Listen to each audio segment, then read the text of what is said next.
countdown for blastoff. X minus 5, minus 4, minus 3, minus 2, X minus 1. Fire!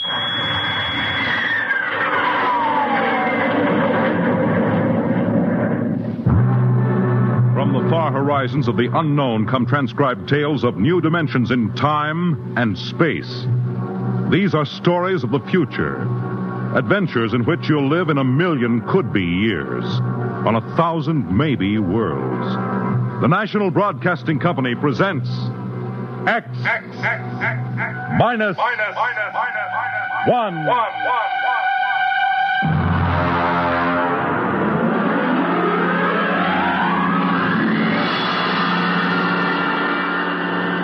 Tonight's story, Mars is Heaven.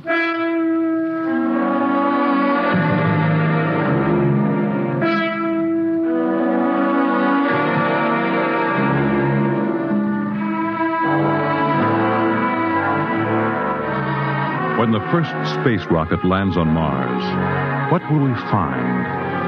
Only the ruins of a dead and deserted planet? Or will there be life? Intelligent life in some strange form that we can only imagine? Will we be welcomed with open arms? Or will the Martians treat us as invaders? Only one thing is certain. Someday, a giant metal ship will take off from Earth to travel through the black velocities, the silent gulfs of space, to descend at last into the darkness of the upper Martian atmospheres. And on that day, man will finally know the answers. The day we first land on Mars.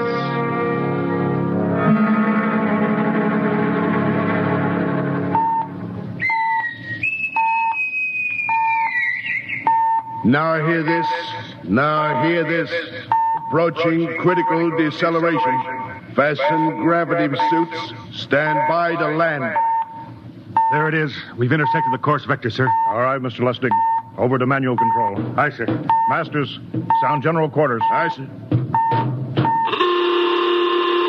Mr. Lustig, what do you make of the terrain? There seems to be a heavy ground, Miss Captain. We won't be able to use the infrared lights. And we'll have to come in on radar. Isn't that a little risky, sir? Landing in the dark? I'd rather run the danger of a blind landing, Lieutenant, than come in without the cover of darkness. Remember, we don't know what kind of reception is waiting for us down there. Airspeed 500. Altitude now 4,000. Bridge to engine room. Stand by for deceleration. Fire forward tubes 1 and 3.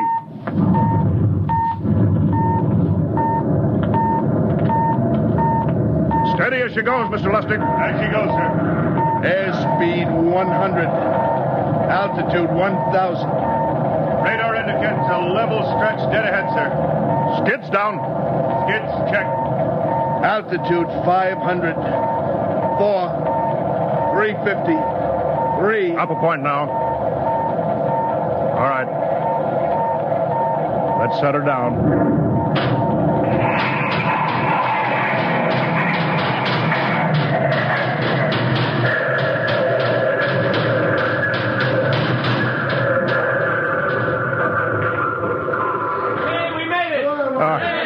Cut the power.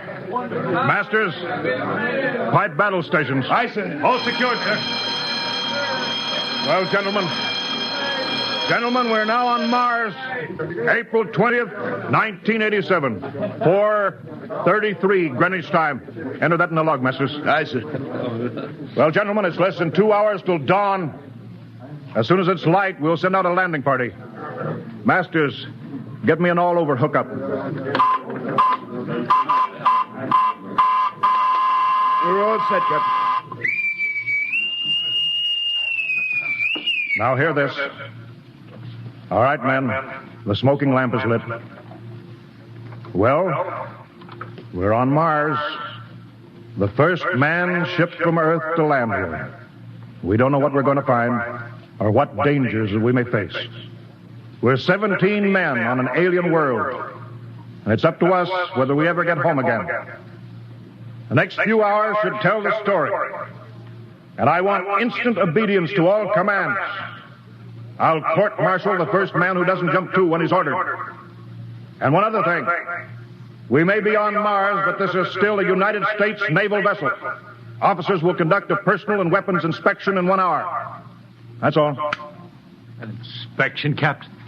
Now? Mr. Lustig, we've got an hour and a half to sweat out before we find out what's outside that airlock. I'd rather have a man worried about his stripes than about what's waiting outside on Mars.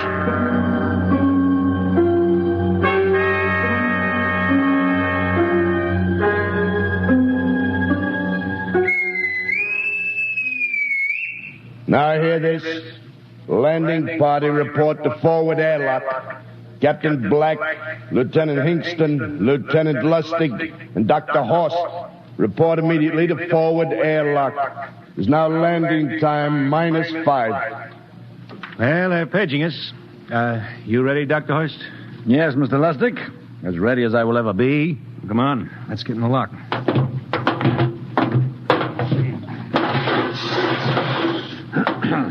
Hingston, Lustig, and Horst reporting in the airlock. Very well, sir. The captain will join you. 4 minutes to go. At least the captain would get here. What difference does it make? I just want to get it over with, that's all. Anybody got a cigarette? Yeah, I think you're smoking too much, Lieutenant Lustig. Are you nervous? I offer you, Horst. Wondering what's hidden outside underneath that ground mist? I've been giving it some thought. It'll be very interesting to find out. A very unusual planet, Mars. Why? It has an atmosphere. A wonderful thing, an atmosphere. Where you find one, you find life. You mean Martians? What do you think they'll look like? Who knows? Intelligent life can take many forms. You mean they may have green skins and eyes on stalks or something? The comic book conception is possible, of course. Or they may have developed far beyond us. Perhaps they have a science that can produce weapons far more dangerous than our atomic missiles. You think we may have to fight our way out? After all, we are invaders. Now hear this. Landing time -2. All right. We heard this. You know what I'd like to find outside that airlock? Good old Illinois. Ever been there, Lustig? Only Chicago. Well, you ought to see my hometown. Green lawns, big white houses. Sounds like my hometown. My grandmother used to have one of those iron deer on the lawn. Every Halloween, we'd paint another color. One time, we painted it black and white like a Holstein cow. Where does your family live, Dr. Horst? I have no family. When I was a child, they were gassed to death in the Dachau concentration camp. Tough. No, it has its advantages. I have no ties on Earth. Nothing to lose now.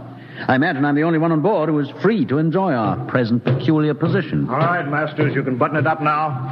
Aye, sir. Well, gentlemen, check your sidearms.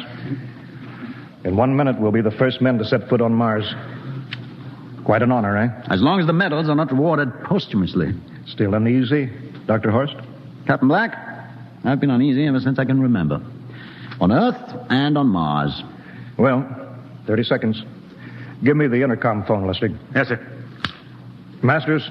Aye, sir. Battle stations are to be manned until we return. If we're not back in 2 hours, I want no rescue party sent out. Blast off and save the ship, you understand? Aye, sir. All right. 5 seconds. 4, 3, 2, 1. Lustig, open the outer airlock. Aye, sir.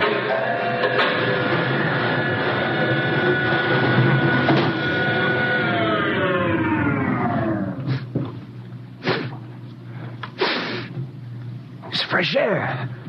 Let's go. All right, now, take it easy. It's too dark to move fast. Quiet, isn't it? Not even a wind. Can't see anything from this ground mist. Quiet. We don't know what's out here. All right, come on. What the quiet? Captain, I could swear that sounds like a rooster. I don't hear it anymore. Very homely but unlikely sound. A rooster crowing on Mars? Hingston. Aye, sir. Set that machine gun 25 yards to the flank.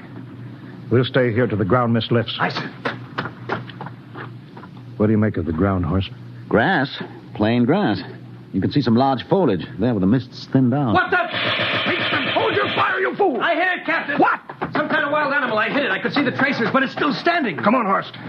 Doctor, where are you? Up ahead, admiring the wild animal. Careful, Horst. Wait for us. Don't worry, Captain. It's an iron deer.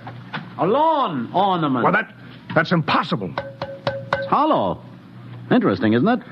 A whitewashed Victorian iron deer sitting on a lawn in the middle of Mars. I don't understand. Look around. The mist's lifting. Hey, Captain, look there. It's a house, a regular old-fashioned house. But, sir, on Mars. Good Lord. I haven't seen carved scrolls and gingerbread like that in years. Look at that porch swing. The geraniums. There. I told you it was a rooster, Captain. Give me the glasses, Lustig. I want to take a look through that front window. Well, there's an upright piano. Some sheet music on it. Lustig, it's beautiful Ohio. It can't be, sir. Horst, do you think that civilization of two planets could be identical? I don't know. That specific variety of geraniums is only 50 years old on Earth. Is it logical that they should develop in Mars? How about that porch swing and the piano and beautiful Ohio? Why, it's impossible. Captain Black, this looks like the town I was born in. Well, it looks like my hometown, too. I've thought of something, sir. It's the only solution. Maybe we're not the first ship to reach Mars from Earth. Don't be ridiculous, Lustig. Oh, how else can you explain it? Suppose some scientists got together. They invented some spaceship and planted a colony here. That's the only answer. That's impossible, Lustig. Been space travel, it couldn't be secret. Do you have any idea what ships cost, what industrial power is needed? No, there's got to be some logical reason. I think perhaps we might find out, Captain. The light just went on in that house. Kingston, cover that door with the machine gun. Aye, sir. All right, come on, Horst. We're going to ring that doorbell. There's got to be a scientific answer to all this.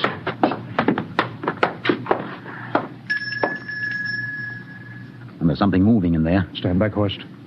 Give me a clear shot. Are you sure a bullet can stop a Martian? Steady now. Can I help you? Will we... If you're selling anything, it's much too early. No, wait just a minute. What town is this? What do you mean? Are you census takers? No. We're strangers here. We want to know how this town got here. Is this a game? No, it's not a game. We're from Earth. From where? From Earth. Do you mean out of the ground? Are you sure you're feeling well? Madam, we came in a flying ship across space. We're from the third planet, Earth. This is Mars. Now do you understand? Mars. You go away now, you hear? I'll call my husband from upstairs and he'll chase you. Go on. But this is Mars, isn't it? This is Green Lake, Wisconsin, in the United States of America. Bounded on the east by the Atlantic and on the west by the Pacific. Now go away. Goodbye. Horst, do you suppose it's really possible? I've got to find out more about this. I told you I'd call my husband. Now you go away. You've got to tell me one thing first. What year is this? Year? 1928, of course. For goodness sake. You hear that, Horst? And we know it's 1987, and we know this is Mars. Horst, is it possible that we got fouled up, made some tremendous blunder, circled around, and landed back on Earth? In 1928? Well, maybe some switch in time or dimension. Could we have shifted somehow, gone backward in time? Oh, Horst, this won't hold water. It's not logical. We checked every mile. We went past the moon, out into space. We're on Mars. Lustig out at point. Hingston in the rear. Keep that gun at half load. Aye, sir. Horst, there's got to be some cold, logical solution. Captain. What? That house down the street, the white one with the green shutters. Lustig, what's the matter? I never thought of... Thank God! Lustig, come back here. He's running for that house. That crazy fool. After him, quick. Lustig, stop! Come down off of that porch. Grandpa! Lustig, what the devil do you think you're doing? Albert! Grandpa, it is you. Lustig, what is going on here? Albert, it's been so many years. How you've grown, boy. It's so good to see you. Lieutenant Lustig! Oh. Captain, Grandma, I want you to meet my friends. This is Captain Black. Captain, I want you to meet my grandfolks. Howdy. Any friend of Albert's is a friend of ours. How long have you been here, Grandma? Oh, a good many years, ever since we died. Ever since you what? Oh, yes, sir. They've been dead 30 years. What? Oh, now, don't you trouble yourself. It's all right. We're alive again, that's all. Do you mean to tell me that Mars is heaven? Oh, nonsense, no. All we know is here we're alive again. And who are we to question God's infinite ways? Well, Lustig, we're going back to the ship. But, Captain, I want to talk to my grandpa. Lieutenant Lustig, I don't like any part of this. You'll come back with us if I have to club you and carry you. I see. Now, let's go. Heaven only knows what they've run up against back at the ship.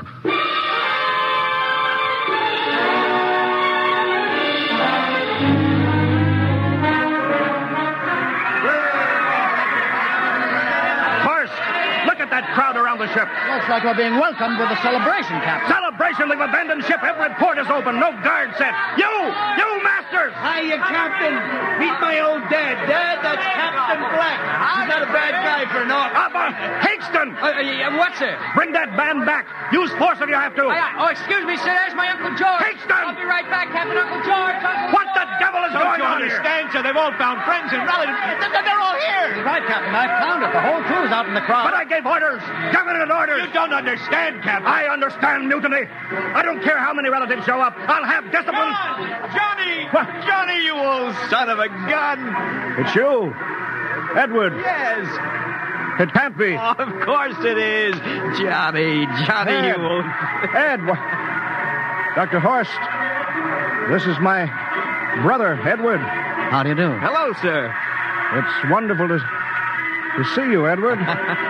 Look, I've got to get back to my ship. Oh, Johnny, wait. I almost forgot. Mom's waiting at home. Mom. Yeah, and Dad, too. Mom and Dad are alive? Then you're real, Ed. Well, of course. Don't I feel real? How's that, huh? Why, Ed! We've got lunch for you, Johnny. Mom's making corn fritters. Dr. Horst, haven't you found anybody? No, Captain. I have nobody. Well, then you come on home with me, right, Ed? Why, sure. Horst, you wouldn't believe it, but it's been 35 years since I had Mom's corn fritters.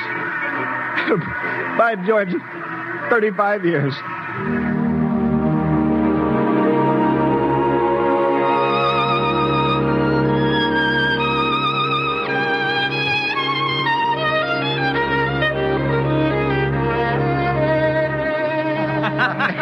And there's plenty more in the kitchen, so don't hold back, Johnny. You too, Dr. Horst. Well, Johnny, you're still in the Navy, huh? That's right, Dad. I'm in command of the ship. We're an old Navy family, Dr. Horst. All three of our boys in the service. Yeah, Ed was the best pilot in the Pacific, too. What did happen, Ed? What's the difference? I'm here now. Yeah, but... You know, it's almost perfect. All we're missing is your brother, Will. Then the whole family could be together. Well, it won't be long, Mom. Will's in charge of the XR-54. Next rocket coming out to Mars. Oh. Well, little Will. When does he leave, Johnny? Well, the takeoff's scheduled for September, but it depends on what we report. Oh, yeah. There's no question about that now, huh? No. Christmas together again. That'll be something. Sure will, yes, sirree. Well, this calls for a celebration. How about a little of the old dandelion wine, eh, Johnny? Now, Father, don't you go giving Johnny too much wine. He's a big boy now, Mother. Well, sir, isn't everything just fine? Just fine.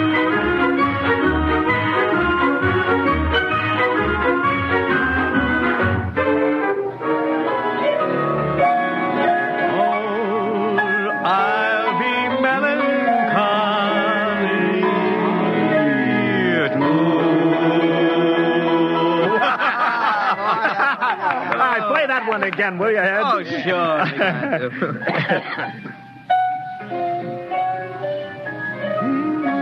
Well, Dr. Horst, what are you doing sitting over here alone? What do you think of my little family? Very nice. You know, I can't understand why you didn't find any folks here, Dr. Horst. It's just a shame everybody else is so happy. Well, I never remembered my family, Mrs. Black. All I know is they were gassed at Dachau during the Second World War. When I was liberated, I was in delirium 3 months. I cannot remember anything before then. A psychiatric phenomena. Well, that's terrible. Isn't there anything anybody can do? I don't want to remember. I have not had a pleasant life. I prefer to be free of emotional entanglements. They interfere with a scientific approach. Oh, I'm sorry, Dr. Horst.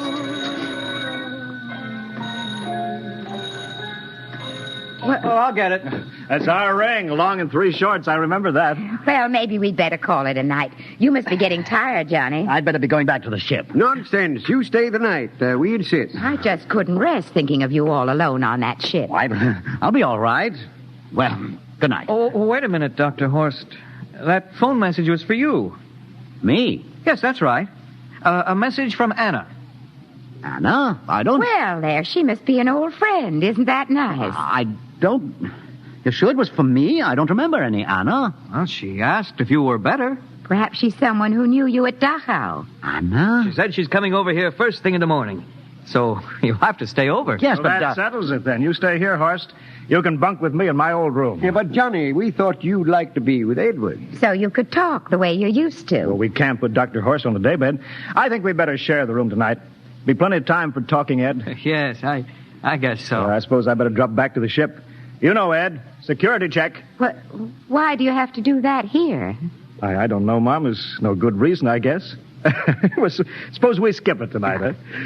Well, good night, everybody. Oh, it's good to have you home, Johnny.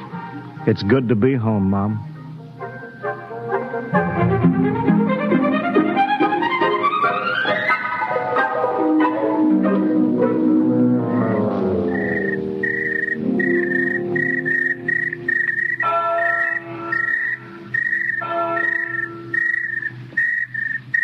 Captain Black. You asleep? No, I've been thinking about what we were expecting. Green-skinned Martians. All the time there was only Mom and Dad and Edward waiting. That's funny what tricks your imagination can play on you. Well, I guess Mars is heaven, Horst. You know, I've been thinking about Martians, too. Captain, just suppose there were Martians, and they saw us land, and suppose they thought of us as invaders. What would be the best weapon they could use against our atom bombs, huh? I don't see what you're getting at. They would want to disarm us first, huh? To wipe out all suspicion, to make us feel at home. Captain, suppose this house isn't real. Suppose the people are just images, stolen from our own memories by Martians, created for us by telepathy, hypnotism. Oh, that's the craziest theory I ever heard. Maybe that's why there was no one for me. Because in all my life, there is no happy memory, no real loved person, not even my mother. I don't remember her. Only the piles of rotting corpses at Dachau. There was no happy emotion for these people to recreate. How about that phone call? Anna? Yes, Anna. I didn't remember who she was, but I do now. I just remembered. When I was freed from Dachau, sick, delirious, I raved about a wonderful, kind nurse named Anna that took care of me. Well, there you are. It's logical. She's coming to see you tomorrow. But there was no Anna. I'd been nursed by a man. What? Anna was only a dream. And there's only one way they could have learned about her, by reading my subconscious mind. That's impossible, Horst. Why? A whole crew was thinking of home. Suppose the Martians read our minds. Yes, but if there are Martians... If there are, they have us separated. Each man in a different house, sleeping, trusting. No one at the guns. I left my pistol downstairs. Do you think there's something to this, Horst? It's a perfect trap, Captain. Who would suspect his own mother, his grandparents? How easy. Just a knife in the heart of each sleeping man. That's impossible, Horst. But we've got to get back to the ship. Listen. The crickets have stopped. Come on. We don't know when they change back to whatever they really are. All right, careful.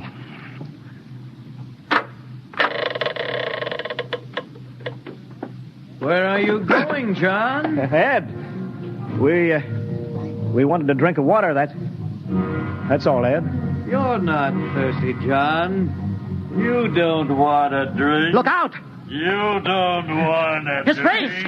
It's changing! He's a Martian! Run, horse! Run! You can't get away, John. This way, horse!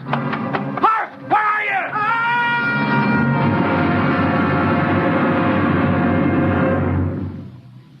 Hello? Hello? Can you hear me, Earth? This is Captain John Black, the XR-53 calling from Mars. I've locked myself in the ship, but they've crippled it. I can't take off or fire the guns, and they're coming for me now, the Martians. I'm all alone here. All the rest are dead. Hingston, Lustig, Dr. Horst. Poor Horst, he didn't even reach the door. Listen! They're trying to break through the hull. Edward and Mom and Dad and all the folks. But they're changing now. They're melting and changing back into... They're Martians. Can you understand? Martians, not men. They made us think that Mars was heaven and we fell into the trap. Can you hear me, Earth? You've got to stop the next rocket. Listen, tell my brother Will. Tell my brother not to come. They'll trap him, too. They'll kill them all. Hello? Hello? Can you hear me, Earth? This is John Black on Mars. Hello, Earth. This is John Black on Mars.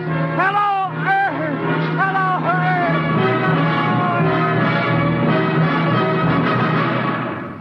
Tonight, X-1 has brought you the science fiction classic, Mars is Heaven, written by Ray Bradbury and adapted for radio by Ernest Kenoy. Featured in the cast were Wendell Holmes as Captain Black and Peter Capell as Dr. Horst, with Bill Zuckert as Masters, Bill Lipton as Hingston, Margaret Berlin as the old lady, Bill Griffiths as Edward, Ken Williams as Lustig, Ethel Everett as Mom, and Edwin Jerome as Dad. Your announcer, Fred Collins. X-1 was directed by Fred Way and is a transcribed NBC Radio Network production.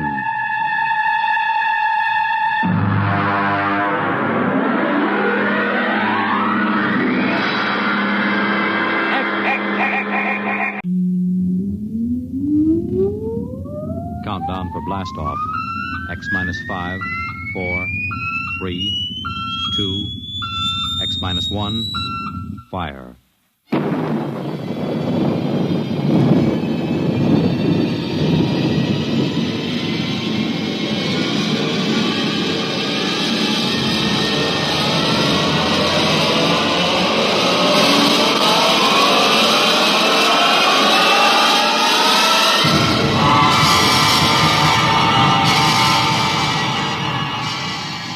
From the far horizons of the unknown come transcribed tales of new dimensions in time and space. These are stories of the future, adventures in which you'll live in 1,000,000 could-be years on 1,000 maybe worlds. The National Broadcasting Company, in cooperation with Street and Smith, publishers of astounding science fiction, presents X-1.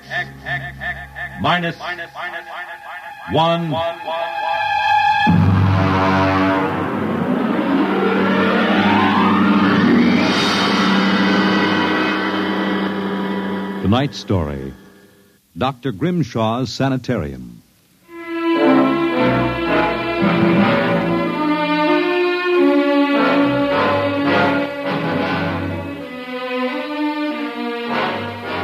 What you will hear in the next half hour represents either a magnificent hoax or the true explanation of the famous Grimshaw Sanitarium scandal which made the headlines back in 1947. The manuscript upon which this account is based was removed by the New York State Police from a fountain pen cover found in the doorway to Dr. Grimshaw's study. We offer this manuscript as evidence only. Whether it is authentic or not, you must judge for yourselves. My name is John Dougherty. I'm a graduate of Hamilton College, class of 34, a member of Theta Alpha. I'm one of those fools who wanted some excitement in life, so instead of going into my father's shoe business, I became a private detective. These are facts. You can check them if you like. The rest of what I write here is so fantastic that I don't expect it to be believed. If anyone should find this manuscript and read it, all I ask is that you notify Miss Millicent Armbruster of 299 Wallace Avenue, Buffalo, that Johnny Dougherty is dead. On the evening of July 1st, Miss Armbruster and I were driving to a wedding. Not our own, although I wish it had been. It was Sunday, and in order to avoid traffic, I took the Old Mill Road, a single-lane dirt affair that runs past the Gowanda Cemetery. Johnny, aren't you going too fast? Not for this road. There isn't a thing around except some tombstones and... Johnny, the gate to the cemetery. Well, what about it? That hearse, look out! Look out! We skidded for about 20 feet and slammed into the back of the hearse. The two rear doors buckled and snapped open. It was a freak. A huge oak coffin with brass handles tipped up and began slowly to slide back toward us. Oh, how horrible. You stay right here, baby. You okay, Mac?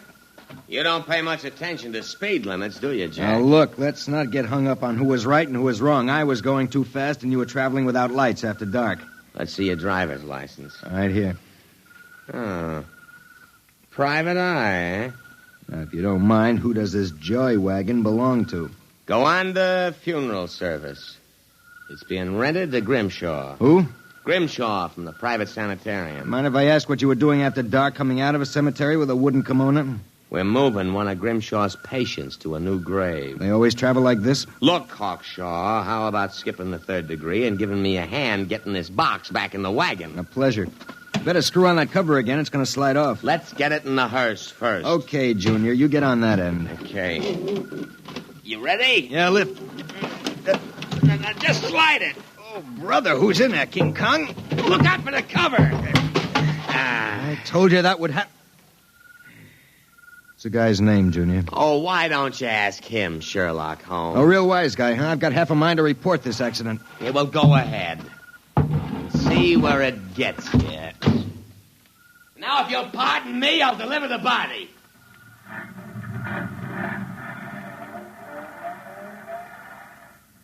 Everything all right, Johnny? I thought so until a few seconds ago.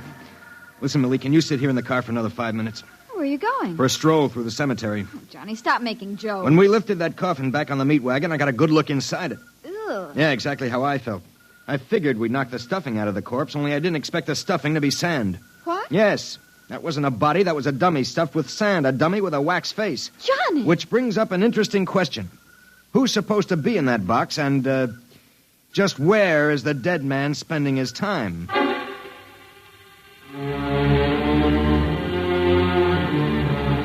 Sometimes in my business, when things drop off, you have to go out and, dig up new clients. My next case was a gentleman named Harlan Ward Sr., a wealthy automobile manufacturer. I'd gotten his name off his son's tombstone. Are you trying to tell me, Doherty, that my son Harlan was never buried at Gowanna Cemetery? Exactly, Mr. Ward. But why? Maybe if you'll tell me the circumstances surrounding your son's death, I can help answer that. My son was a rather impetuous young man. Tall, good-looking. After his graduation from Princeton, he began drinking quite heavily.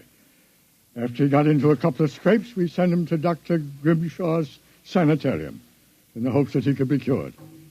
While my wife and I were in Europe, we received word that he died, buried at Gowanna in our absence. Last week, my wife and I decided to have his body removed to the family vault here at Short Hills. How'd your son die? Suicide. You never saw the body? No. We couldn't get back from Europe in time. Now you tell me that his coffin contains a dummy. How do I know this whole thing isn't a plan to fleece me? You don't. But you're a rich man, Mr. Ward, and you're perfectly willing to take a chance that I'm on the level and that your son may still be alive. You sound very sure of yourself, Mr. Doherty. My fee is a $2,000 retainer plus expenses. What sort of expenses? However much it costs to take the cure at Dr. Grimshaw's sanitarium.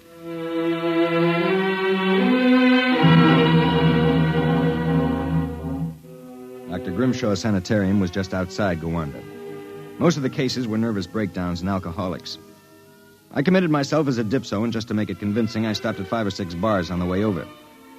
I was interviewed by Grimshaw himself, a small man with a fringe of white hair. You understand, Mr. Doherty. That's not my real name, of course, social reasons. We understand. Our paid clientele is very select, and our rates are very high. You'll be paid in cash and in advance, Dr. Grimshaw. How long does a cure usually take? That, of course, depends on the degree of alcoholism. This is my assistant, Dr. Boyna. How do you do? How do you do? We are accepting Mr. Doherty as a patient. Better place him in the ward with Mr. K and Mr. Keiki. Mr. K is a long-term patient, Mr. Doherty, a highly intelligent man, formerly a professor of plant pathology. Mr. Keiki suffers mild delusions. I think you'll find him rather amusing.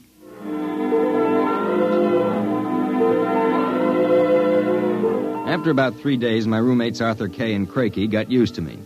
And we even began to play three-handed bridge. Kay was a chronic dope addict, an intelligent, sensitive man. Crakey was nothing but a clown. He kept a big black cat named the Professor, which he talked to as if it were human. And so I said to her, my dear Countess, if you don't like the company of my cat, then you don't like me. She looked at me as if I were insane. But, of course, the joke was on her because I was. Professor? The professor is very sociable. Excellent company. Except when he kills birds and deposits them in your bed. He's nothing but a feline murderer as far as I'm concerned. Ah, See, you have insulted him, Mr. K. Come here, Professor. Let's make friends. How about giving me your paw? Oh! Scratched me, you black devil. You insulted him. You hurt his feelings. Well, just keep him away from me. It will be a pleasure. I would advise you not to insult him again. Good afternoon and evening. Is he always as nuts as that? Ever since I've been here. What's his problem? Manic depressive. And a little paranoid, too. How long have you been here, Arthur? At Grimshaw's 2 years. I left for a while, but I couldn't stay away from the junk, so I committed myself again. Did you, happen to know a patient here named Harlan Ward? Why do you ask that? Did you know him? I met him socially a few times. I understand he died here. So the newspapers said. I wouldn't know. Suicide, wasn't it? Was it? You're being pretty careful, aren't you? Mr. Doherty, what would you say if I were to tell you that I don't believe Harlan Ward is dead? What makes you so certain? He used to share this room with us. He slept in the same bed you now use. I see.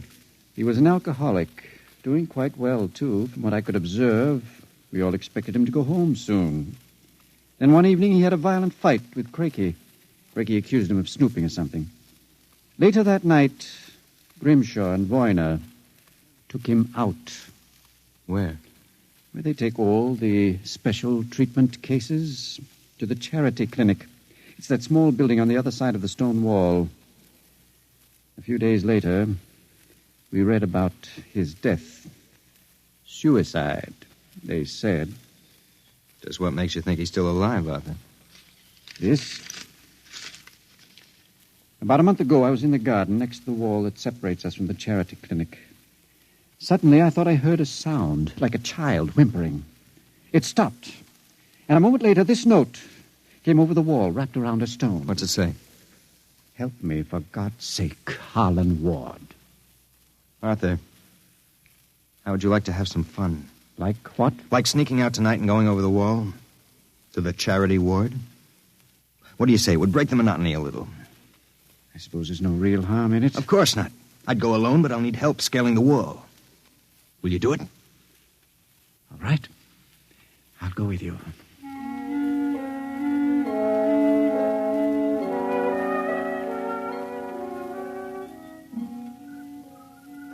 Up. All clear. Give me your hand and I'll lift you. Be careful when you drop. Ready? Go ahead.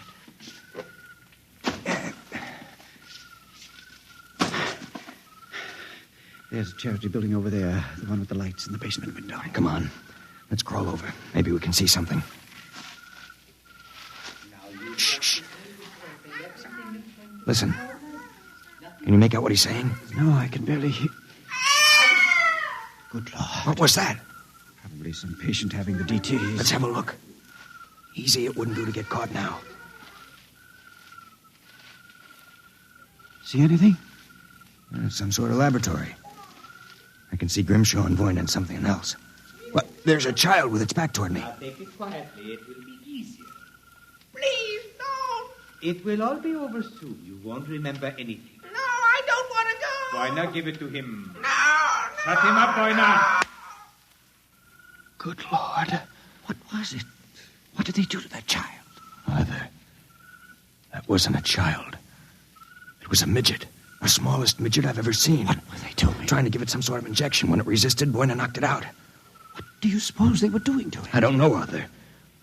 All I know is that when it fell, it had the face of Harlan Ward.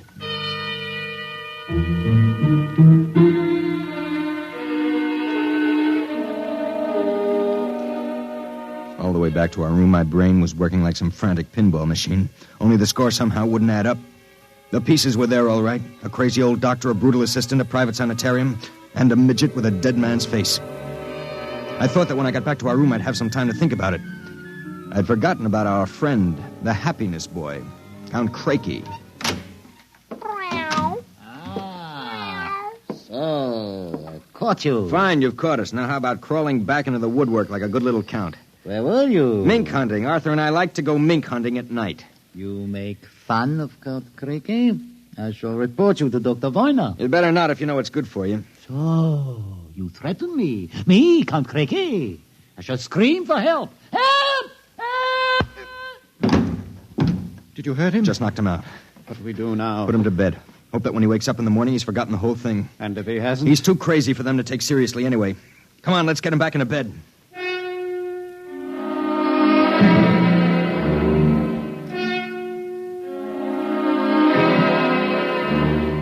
I went to sleep in my own room. And the next thing I felt was the sharp jab of the hypodermic needle in my left arm. Hold it. It'll be useless to struggle, Mr. Doherty. In a moment, your motor nerves will be completely paralyzed. What's this about, Grimshaw? I might ask the same of you. My good friend Count Creaky informs me you and Mr. Kay decided to do some snooping earlier tonight. He followed you and saw you climb the wall. Creaky's insane. Mr. Doherty, that is a matter of opinion. Creaky, what is this? Perhaps my assistant, Dr. Grimshaw, would be good enough to explain. Assistant? Yes. You see, I am the actual head of the Grimshaw Sanitarium. Count Creaky feigns many delusions, Mr. Doherty. But in this case, he is telling the truth. Count Creaky is actually Professor Ernst Hassler. Professor Hassler and I worked together in the Berlin Neurological Institute before and during the last war. Unfortunately, my political affiliations with the Third Reich were under investigation by the War Crimes Commission. However, Dr. Grimshaw managed to smuggle me into this country, where I masqueraded as a mental patient, in order that we might continue certain experiments which were interrupted by the American Army. I can imagine the sort of experiments you conducted. You and your friend Mr. Kay will discover their exact nature very shortly, Mr. Doherty. It is a magnificent opportunity to serve science. I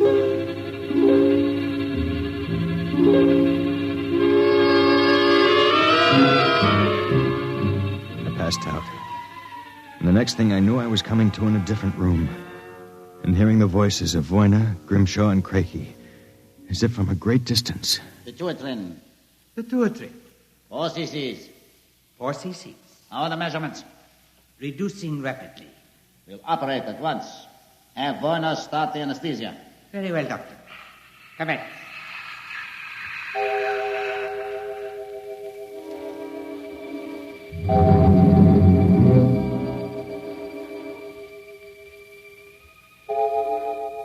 When I came to again, I had a blinding headache.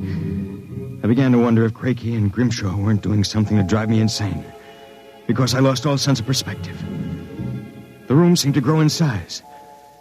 I don't know how much time passed, but one day Creaky came into the room with a bundle in his arms about the size of a newborn baby. The bundle was my friend, Arthur Kay. And worse yet, I was exactly the same size that he was. Let me out of here. Let me out. Allow me to congratulate you, gentlemen. How are you feeling? You dirty monster. I'm disappointed, gentlemen. Do you not feel privileged to be a part of an experiment that will place me at the very top rank of the world's endocrinologists? What are you doing to us, you madman? It has long been established, gentlemen, that dwarfism and giantism result from injury to or malfunction of the pituitary and thyroid glands. The interlock between these glands was thought to be a hormone.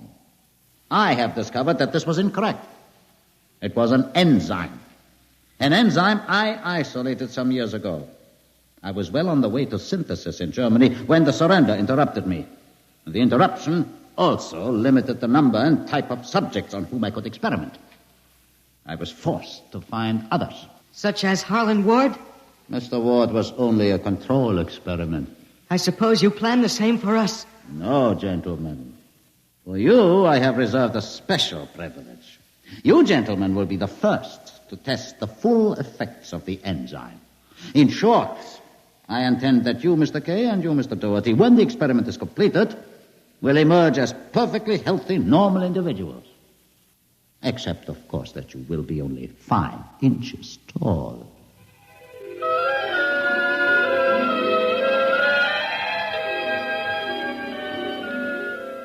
The days and nights that followed were a living nightmare. A nightmare from which Arthur and I awoke for brief periods to find ourselves in a strange new world. A huge, frightening world where everything seemed enlarged 100 times. When we finally emerged, we found ourselves imprisoned in a tiny mouse cage. Judging by the relative size of things, we could not have been more than 5 inches tall. Now we realized the experiment was at an end. That from now on, it was either escape or be destroyed. How's it coming, Arthur? Another moment. I think I'll have this lock worked loose. And if we escape, then what? We'll worry about that after we get out of this mouse cage. Suppose we don't make it. At least you've written the story on that scrap of paper. Someone may find it and read it. Nobody will believe it. Then why did you bother to write it? I don't know. I suppose I want the world to know what happened to me. That does it. Help me push the door open. Now what? The first job is getting down to the floor. I think we can make it by sliding down the telephone cord. Are you game? Go ahead. I'm right behind you. Easy now. Look out! That does it. Now, if we can figure out a way to get out of the room, well, that should be... Uh-oh. Listen. Somebody's coming. It must be Craigie. We've got to hide. Here. The grate in the fireplace. He'll kill us if he finds us. Stay quiet. Well, my friends, time for feeding. I trust that you...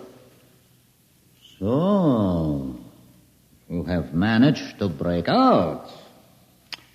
It won't do, you know. There is no way you could have gotten out of the room with the door and window locked. I know you are in here. I would advise you to save yourselves trouble and give up. Very well, my tiny friends. If you prefer to play the game of cat and mouse, then I shall be happy to furnish the cat. There is no way you can get out. What now? He's gone for the cat. If that monster ever gets in here, we're goners. There must be... Wait a minute. What? Do you see that thin strand of wire running along the molding? What about it? It's the automatic fire alarm. When the alarm is tripped by a fire or short circuit, all the locks are sprung so that the patients can escape from their rooms. If I can short that wire before Craigie lets the cat into the building, let's go. There's a tiny sliver of steel from the cage on the floor. I'll work with that. You keep an ear to the door. Go ahead. This insulation is tough as rawhide. Blast this stuff. Hurry up, Arthur, for God's sake. There it is. Stand away. I'm going to short it. Ready? Okay. We made it. There goes the door. Let's make a run for it down the hall. If we can get to the garden, we've got a chance. I smell smoke.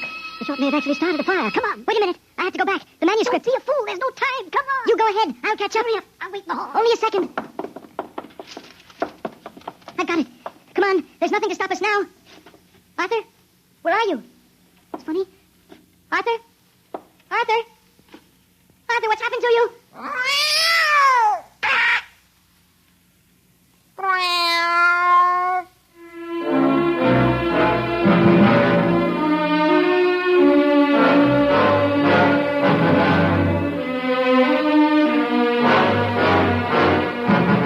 This is the record found in a fountain pen cover in the burned-out hallway of Dr. Grimshaw's sanitarium. There's nothing to add, except that the fire which destroyed the sanitarium and killed so many of its occupants, including Dr. Grimshaw and Dr. Voyna, was definitely of incendiary nature. It is believed by the fire chief that some small creature, possibly a mouse, chewed the insulation off the wire and short-circuited the system. The two patients, John Doherty and Arthur Kay, vanished completely after the fire, and their remains were never found. Whether the manuscript which you have just heard is authentic, or whether it was the work of one of the more demented inmates of the sanitarium, we leave to your judgment.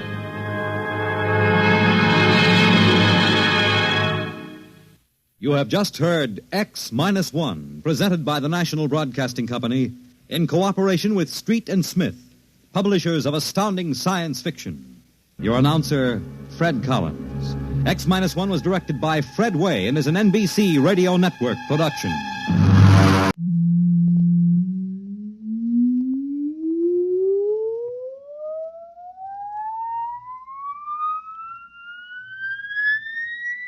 Countdown for a blast-off. X-5, -4, -3, -2, X-1. Fire.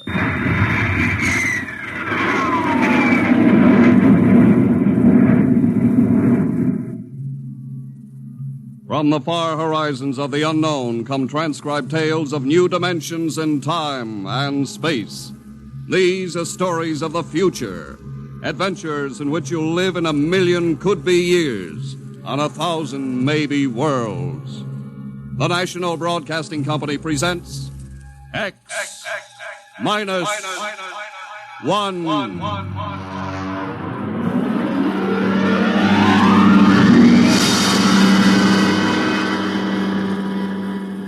If you wanted to take over our world with a minimum amount of resistance and trouble, how would you go about it?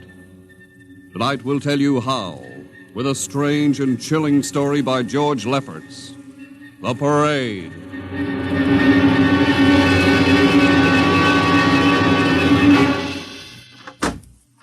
You are Mr. Sid Ryan. The same. My name is Luchar. I am a Martian. Pleased to meet you, Mr. What was that again? A Martian. As in Orson Welles? Precisely. I'm a Rotarian myself. Sit down. Thank you. Now that we've had our little joke, Mr. Luchar, what can Publicity Associates do for you? I am interested in obtaining publicity. It has been my observation that advertising and publicity are the very backbone of earthly civilization. Spoken like a true Martian, Mr. Luchar. Now, if you'll tell me the name of the client. The client, of course, will be the Martians. You don't give up, do you? Give up? The gag, I mean. Oliver. Yes, Mr. Ryan? This is Mr. Luchar. Oh, how do you Mr. do? Luchar claims to be a Martian. Take him outside, will you, Oliver? I am happy to see, Mr. Ryan, that my telling you I am a Martian has approximately the effect I guessed it would. I believe we can do business. I have here cash retainer of $5,000. Oliver, take a look at that wad of lettuce. It's the real stuff, Mr. Ryan. And my client is prepared to spend many times that amount. Sit down, Mr. Luchar. Oliver, get the client a cigar, the 50-cent box. Yes, sir. Thank you. Well, now, what can I do for you, sir? I wish you to manage a publicity campaign. A very large and important campaign. Is the product established, or is it something brand new? Something quite new. Now, what would you judge the most effective type of campaign? Well, if the client has a lot of dough to throw around, a suspense campaign is best. First, you place ads in the paper saying, "Watch this space." Then about a week later, you run an ad saying XYZ or PDQ, and you get people guessing what it means. Then finally, when you've teased them enough, you bust loose and unveil the product. Excellent. We will conduct a suspense campaign. Of course, in this kind of campaign, secrecy is very important. Once the name of the product leaks out, it spreads like wildfire, and the whole campaign is kerfloppo. Quite so, quite so. The utmost secrecy. You realize, of course, these things cost like crazy. Would, say, $1 million cover expense? Come again? I said, would $1 million cover it? Why, yes, You did say $1 million. I understood that you have handled some very large accounts. Of course, if this is too big... No, not at all, not at all. As a matter of fact, I seldom touch anything less. Right, Oliver? Huh? Oh, of course. That's right, Mr. Ryan. Absolutely right. Yes, sir. You will begin, then, by saturating the newspapers, the radio, the streetcars with a very simple statement. What's that? I will write it on a card. Here you are. The Martians are coming. Say, that's not a bad teaser. Got that, Oliver? Yes, sir. The next ad will read, June 1st is Martian Day. June 1st is Martian Day. What happens on June 1st? The parade takes place. What parade? I wish you to arrange a parade up Fifth Avenue. You mean like the Macy Parade? Exactly. Except that the theme will be the world of tomorrow, the Martian world. My client would like it to be a gay affair. Balloons, clowns, pennants, pretty drum majorettes. Say, that sounds terrific. I might be able to interest the department stores in a tie-in. Fine. The parade will climax the campaign. On June 1st, the product will be unveiled. Good enough. By the way, Mr. Luchar, just what is the product? What are we selling? Oh, no, Mr. Ryan. Secrecy, remember? Yeah, but after all... Mr. Ryan, all will be revealed to you in good time. For the moment, Let us say that we are selling a concept. A concept? The concept of invasion from Mars.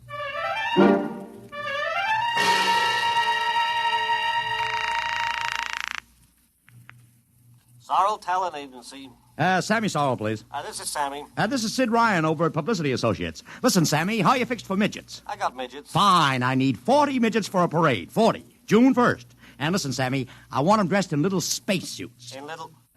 You know, like men from Mars. Mars. Okay? And I want some movie extras, maybe 50 of them. 50. Also rigged up like men from Mars. Make them look gruesome. Got that? Gruesome. Also, I need some horses with pretty girls on top of them.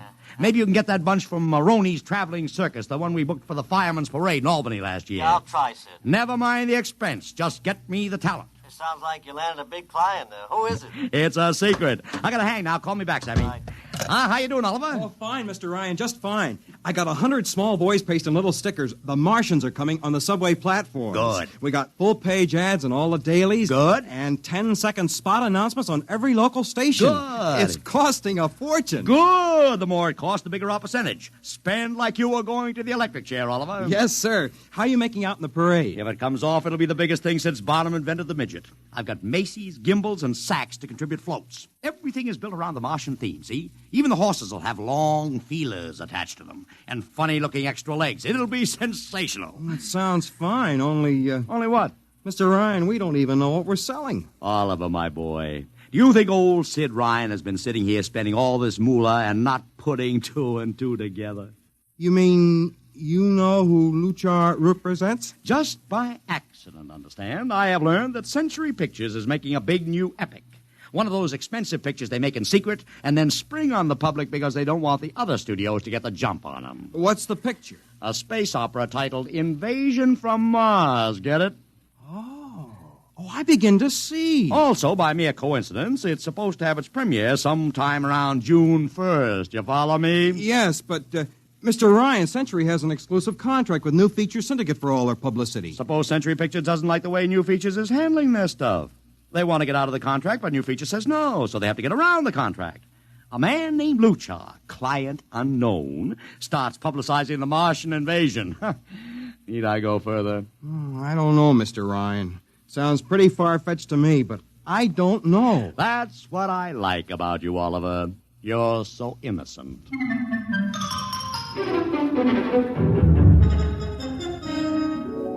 Let me talk to Commissioner Patrick, please. Sid Ryan. Hello. Commish, Sid Ryan. Oh.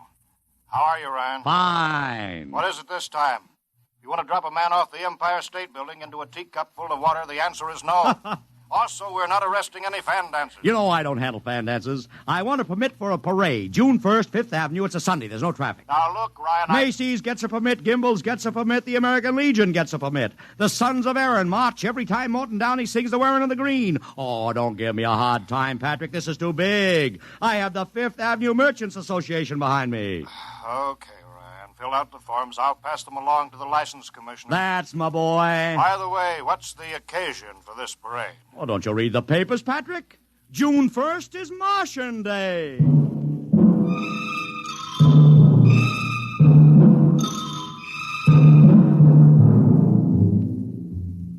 How is the campaign going, Mr. Ryan? Like wildfire, Mr. Luchar, like wildfire. Everybody and his brother is going along with the gag. Yesterday, we distributed 50,000 Martian hats to school kids. I got some of the merchants doing World of Tomorrow displays in their windows. Every big novelty manufacturer in town is climbing on the bandwagon. They want to get into the parade with floats, giveaways, anything. Everybody smells a buck to be made. I wouldn't be surprised if the mayor himself declared Martian Day. I've even arranged for Commissioner Patrick to accept a $50,000 check for the Policeman's Benevolent Fund from the man from Mars. Oh, it's terrific, terrific. My blood pressure's up to 200. Excellent. I understand Century Pictures spent over $1 million making that space opera. I beg pardon? Oh, come, Mr. Luchar. Sid Ryan wasn't born yesterday, you know. I know who our client is, even if you don't admit it. You do? Always thinking that's me. Well, as long as you know, let's keep it to ourselves, shall we, Mr. Ryan? As you once remarked, when these things leak out, it destroys the surprise and ruins the effectiveness of the campaign.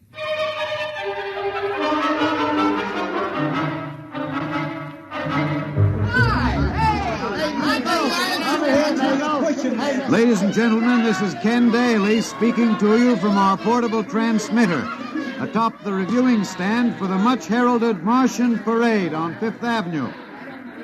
It's a beautiful sunlit day here in New York, a perfect day for a parade, and the streets are packed with thousands of spectators all eager to find out what this is all about.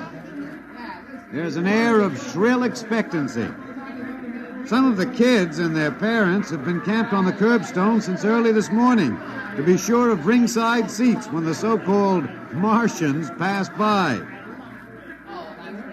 I've just had word from Sol Brown up at Central Park Mall that the Martians have landed from big pink balloons. And now, while we're waiting for the arrival of the parade, we brought some people up to our microphone to tell you their reactions to this most spectacular of all publicity stunts. That's right, come on. What's your name, madam? Miss Ada Shackley. A little louder, please. Miss Ada Shackley. And where are you from, Mrs. Shackley? Columbus, Ohio. I see. And I see you have your family with you, too. Two little curly-headed blonde boys. Are you in New York on vacation? We came for the Shriners Convention with their daddy. What do you think of Martian Day, Mrs. Shackley? Well, it all seems very strange to me, but the boys have been pestering me to watch it, so we've been standing here 2 hours. I can't make head or tail of it. Well, neither can a lot of other people, Mrs. Shackley. But judging by the thousands here today, there's a lot of curiosity. Curiosity killed the cat, folks say. Well, let's hope not. Thank you, Mrs. Shackley. Mr. Ryan's here. Ryan, right. And this is Mr. Sid Ryan, ladies and gentlemen, the publicity man who's the brains behind the Martian Day stunt. Hello, Sid. Good morning, Kenneth. Easy, not so close to the mic. Oh, sorry. Hey, Sid, you've certainly lifted the lid this time. Looks like it, doesn't it? Sid, there's been a great deal of speculation as to exactly what all this is leading up to. I've heard some folks say it's a big war bond drive. Others think it's just to stimulate local business. And, look, I understand in the trade itself, the smart money says you're building for the premiere of Century's forthcoming extravaganza, Invasion from Mars. Now, come clean. Can you tell us what the real story is? Ken. I'd like to, but honestly, I can't. Oh, man of mystery, eh? Are you going to watch the parade from the stand here? No, Ken, I can't stand noise. I'm going out to my office and watching company. Well, thank you, Sid Ryan, and good luck. And here they come, ladies and gentlemen. The first units of the big Martian parade, swinging down Fifth Avenue with fanfare, colored streamers, music, confetti, floats, all the trappings of a Mardi Gras. And here in the vanguard is a whole troop of little midgets in weird-looking pink and blue spacesuits, carrying Rube Goldberg weapons with signs painted on them. Let's see, I can read one which says, Atomic Blaster. Another one has a placard reading, We're Martian through Georgia. And here come the clowns, laughing and falling all over each other. They're giving free sugar candy to the kids along the way. Yes, ladies and gentlemen, this is a happy, laughing crowd along Fifth Avenue today. A true reflection of the great sense of humor and good nature that makes America the place it is.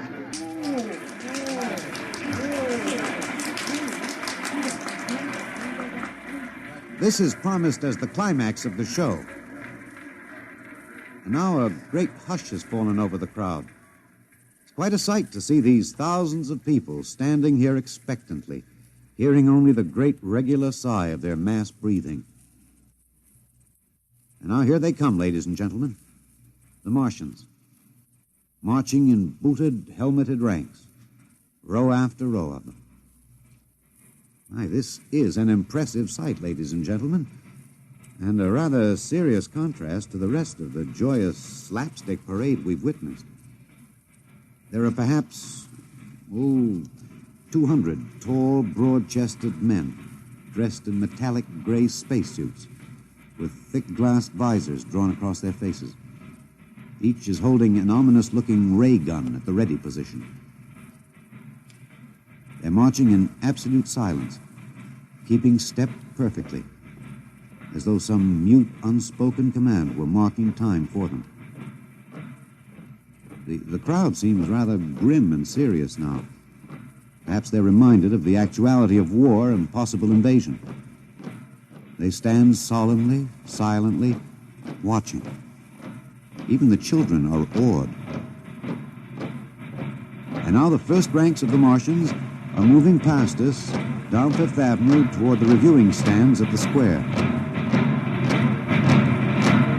No one moves. What's that? What's happening? Oh, there, a woman, ladies and gentlemen.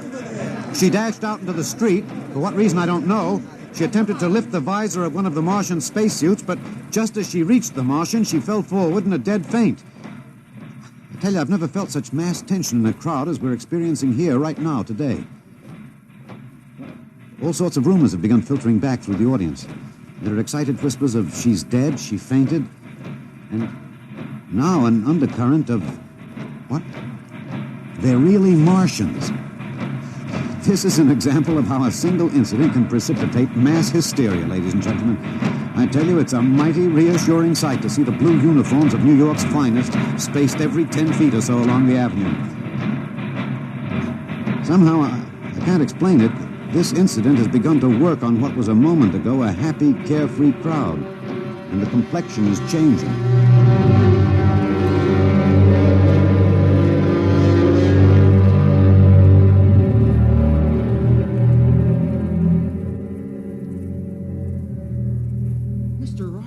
Did you see that?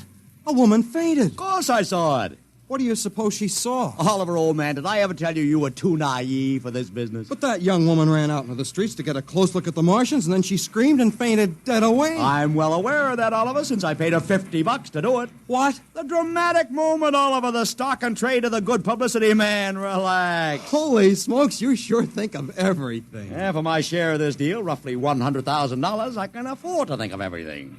Shut the window. Don't you want to see the finish? We'll go down to the reviewing stand for the finish. Right now, I want to make a phone call. By the way, where's Lucha? I haven't seen him. Well, he'll be around. Boy, those Martians sure look like the real thing. How would you know the real thing if you saw it, Oliver? Well, gee, I don't know. Close the window, Oliver. Oh, yes, Mr. Ryan.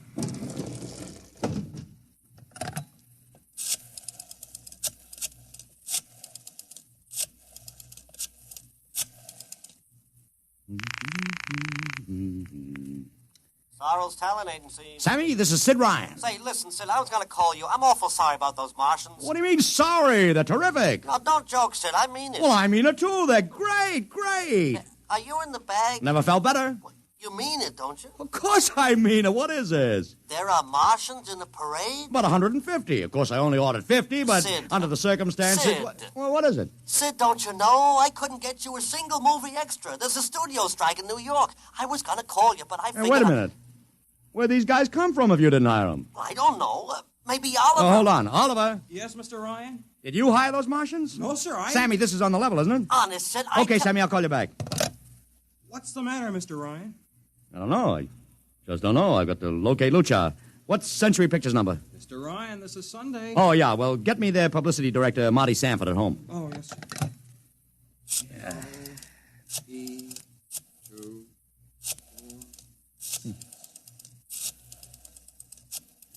Here you are. Thanks.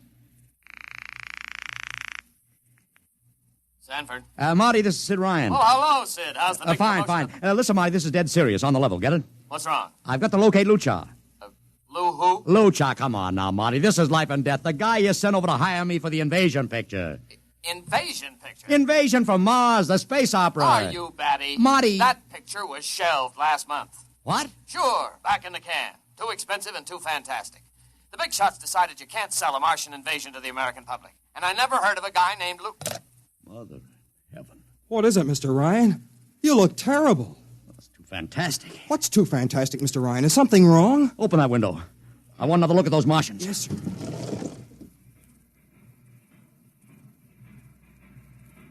Look at them. Oliver, you were in the Army. Could 150 movie extras learn to march like that in, say, 24 hours? Not in 24 days, Mr. Ryan. Not a second's hesitation. Not one other step. Look at the way they carry those ray guns at the ready. only other time I've seen troops march like that was in a film of the Nazi stormtroops marching through the streets of Paris. See those chests on them? That's pride. Sheer, arrogant pride. Look at those chins. That's contempt. Nobody could act like that. Mr. Ryan! Oliver, get down there. Find that woman who fainted. Her name's Gloria Montex. Get her up here. Make it fast.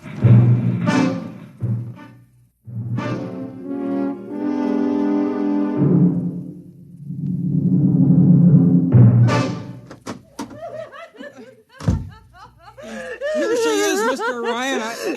I can't get much sense out of her. Stay away from me. Gloria, it's me, Sid Ryan. Oh, don't kid me. You're a Martian. Gloria, settle down. No, you're wearing a mask. Baby, it's me, Sid. And underneath, it's awful. It's all big green eyes and those feelers like a catfish. Baby, snap out of it. Listen, what happened down there? You ran out and screamed like I told you, but the fainting, that wasn't in the act. Oh, go away, please. Go away. What'd you see? Oh, no, please. It's too awful. Please. Just one question, baby. Inside that helmet, what'd you see? You won't get anything out of her, Mr. Ryan. She needs a doctor. Okay, Oliver, I've heard enough anyway. You take care of Gloria here. Get her a drink. Where are you going? To see the commissioner. We gotta stop this parade before things begin to happen.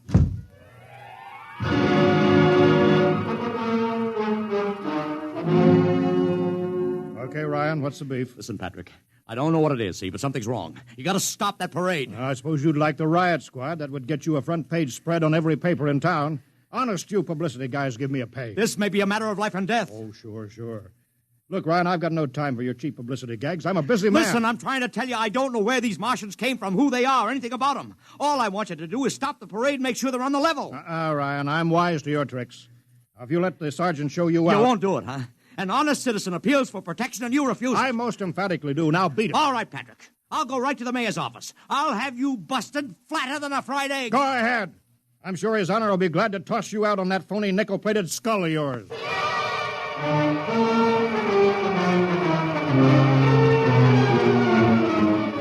You heard me, Ryan. You cannot see the mayor. Adolf, please. This isn't a gag. I don't want publicity. All I want to do is maybe prevent something horrible from happening. In case you don't know it, wise guy, something horrible is already happening. A couple hundred little kids are in the hospital with ptomaine poisoning from that phony Martian candy you passed out. Or didn't you know? I didn't. We've got to stop that parade. Sure, you'd like nothing better than to start a panic now. Maybe a few hundred people would get trampled to death. Think of the newspaper space that would get you and your product. I won't stand for this, Adolf. You won't have to, because you're going to get out of here right now. Go on, beat it. Get out. You and your publicity stunts make me sick to my stomach.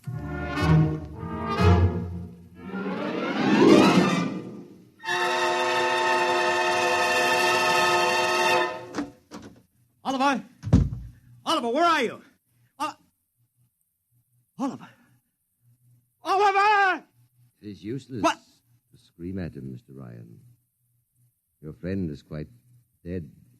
Lucha. He wanted to run to the police with some story about a Martian invasion. I found it necessary to restrain him. Restrain him, you stinking murderer. Now, Mr. Ryan, collect yourself. After all our planning, it wouldn't do to have everything spoiled, now would it? Lucha, start talking and talk fast, because when you get through, I'm going to take you apart piece by piece. What's this all about? But surely you know, Mr. Ryan. After all, you've been publicizing it for months. Listen, you... Please, do not interrupt. You see, before colonizing your planet, we Martians sent advanced scouts to study your habits, your weaknesses. We found that the people on Earth are predominantly conditioned by advertising and publicity, and so we conceived the idea of treating our entire invasion as a vast publicity stunt. Clever, huh? After all, Mr. Ryan, who would suspect an invader who advertised his invasion in the newspaper, invited the public to his surprise attack, and spent millions publicizing his plans? Holy jumping catfish. You've done very well. Then there was no product. Ah, but there is a product. The product is death. What are you trying to do, Lucha? We Martians are a humane people, Mr. Ryan. We do not like to destroy thousands where a few hundreds would suffice. In exactly 2 minutes, our troops will treat the world to a spectacle of death, which will bring the rest of your planet to its knees in horror. Nations will clamor to surrender. Perhaps, Mr. Lucha, but not if I can help it. You...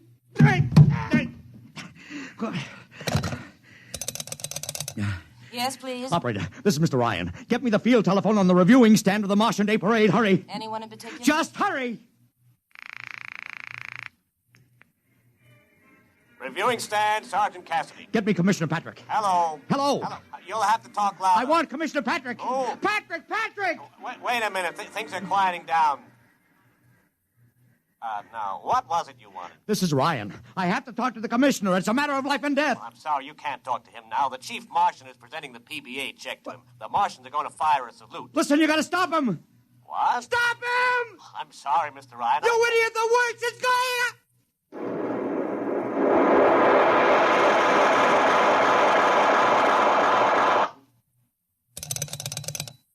This is the operator.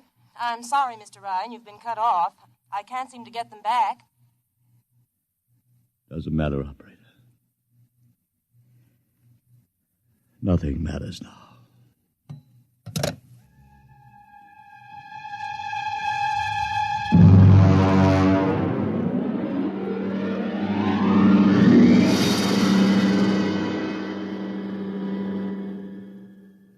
Tonight, X-1 has brought you The Parade, an original story written by George Lefferts. Featured in the cast were Joseph Curtin as Ryan, Joe DeSantis as Luchar, Alexander Scorby as Daly, Agnes Young as the woman, Ellen Deming as Gloria, John Thomas as Oliver, Arthur Anderson as Sammy, Wendell Holmes as the Commissioner, and William Keane as Sanford. Your announcer, Don Pardo.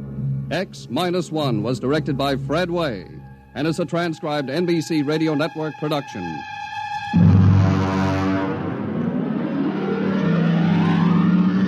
Next week, the tables turn. Instead of Martians invading Earth, we bring you a tale of men invading Mars. Ray Bradbury's brilliant short story entitled Mars is Heaven. Suppose you were a member of the first rocket ship crew to land on Mars, but instead of seeing Martians, you find that you've landed in a town that looks just like home, that all your dead relatives and friends are there to greet you, so that as incredible as it may seem, you think you're really in heaven. That is, you think so, right up to the fatal moment, the moment of X-1.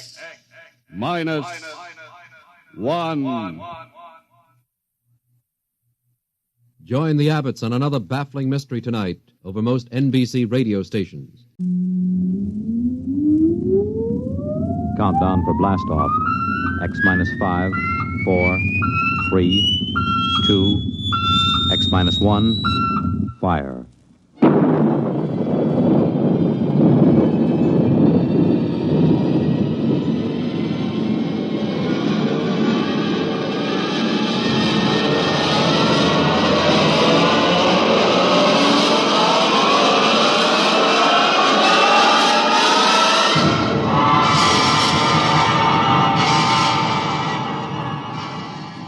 From the far horizons of the unknown come transcribed tales of new dimensions in time and space. These are stories of the future, adventures in which you'll live in 1,000,000 could-be years on 1,000 maybe worlds. The National Broadcasting Company, in cooperation with Street and Smith, publishers of astounding science fiction, presents X-1.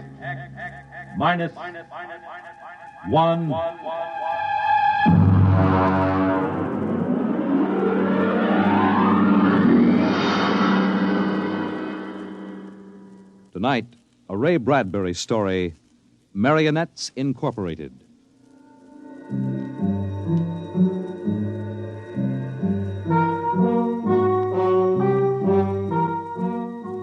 By the year 1990, we should see many amazing technological advances. And yet, in many ways, life will be very much the same. A husband will stop off at a bar on his way home and perhaps unburden himself a little to a friendly bartender. Well, that's good. Almost feel as if I could go home and face Nettie now. Wife trouble, Mr. Smith? Wife trouble, Sam. If only she'd relax a little bit. Look, you see this bruise on my lip? She kisses me. For an hour every night when I come home. Can you do anything for it? Well, I try, Sam. You can't figure them out. Well, I guess I'll go home and feed myself to the lioness. I tell you, Sam, when Nettie gets finished demonstrating how much she's missed me, I feel like a man who's been stuffed into an electronic washing machine with the dial set at rinse dry. How much do I owe you? Well, if it isn't Henry Smith. Huh? Brayling. Well, as I live and breathe. Walter Brett, what are you doing here? Having the night out. Say, does Gloria know about this? Things have changed, Henry. I thought she kept you chained to the bedpost most of the time. Not anymore, Henry, not anymore. So you aren't divorced, are you? Oh, no. Gloria's home. What did you do, put sleeping powder in her coffee? Oh, goodness, no. That would be highly unethical. Well, now, look, I can't believe you just walked out on her. 10 years of marriage, Henry, and I never had a night to myself. But it will be different from now on. By the way, what time is it? 10 o'clock. Well, I guess I better be going. Scared? Don't want to crowd my luck. Oh. Although, really, there's nothing to worry about. Well, I'd sure like to know how you do it, Walter.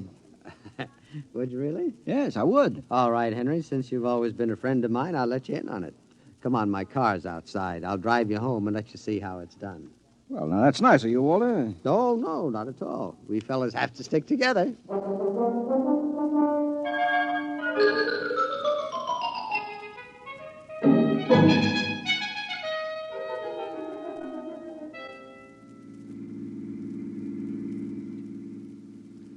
I don't suppose you know how Gloria and I came to be married in the first place. No, I don't. Well, one evening, she threatened to tear off her clothing and call the police unless I married her. No. Oh, yeah. Well, that's a bit extreme, isn't it? Gloria's a nervous girl. Oh. I bet you've had a pretty wretched time of it, huh? Yeah. Didn't take long for me to become the laughing stock of the neighborhood. Henpecked Brayling, they used to call me. I know that. But things are changing now. See this? What's this? A single ticket to Rio on the morning rocket. I have hotel reservations there for a month. A whole month, Henry, to have a fling. Well, won't Gloria make trouble over that?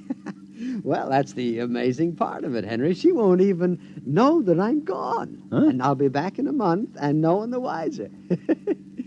You don't believe it, do you? Well, frankly, no. Just how are you going to swing it, Walter? That's the secret, Henry. I tell you, it is the most wonderful thing ever invented, worth every cent I paid for it. Well, what is it? I'm going to show you. Now, here's my house. You notice the lights are all out? Uh-huh.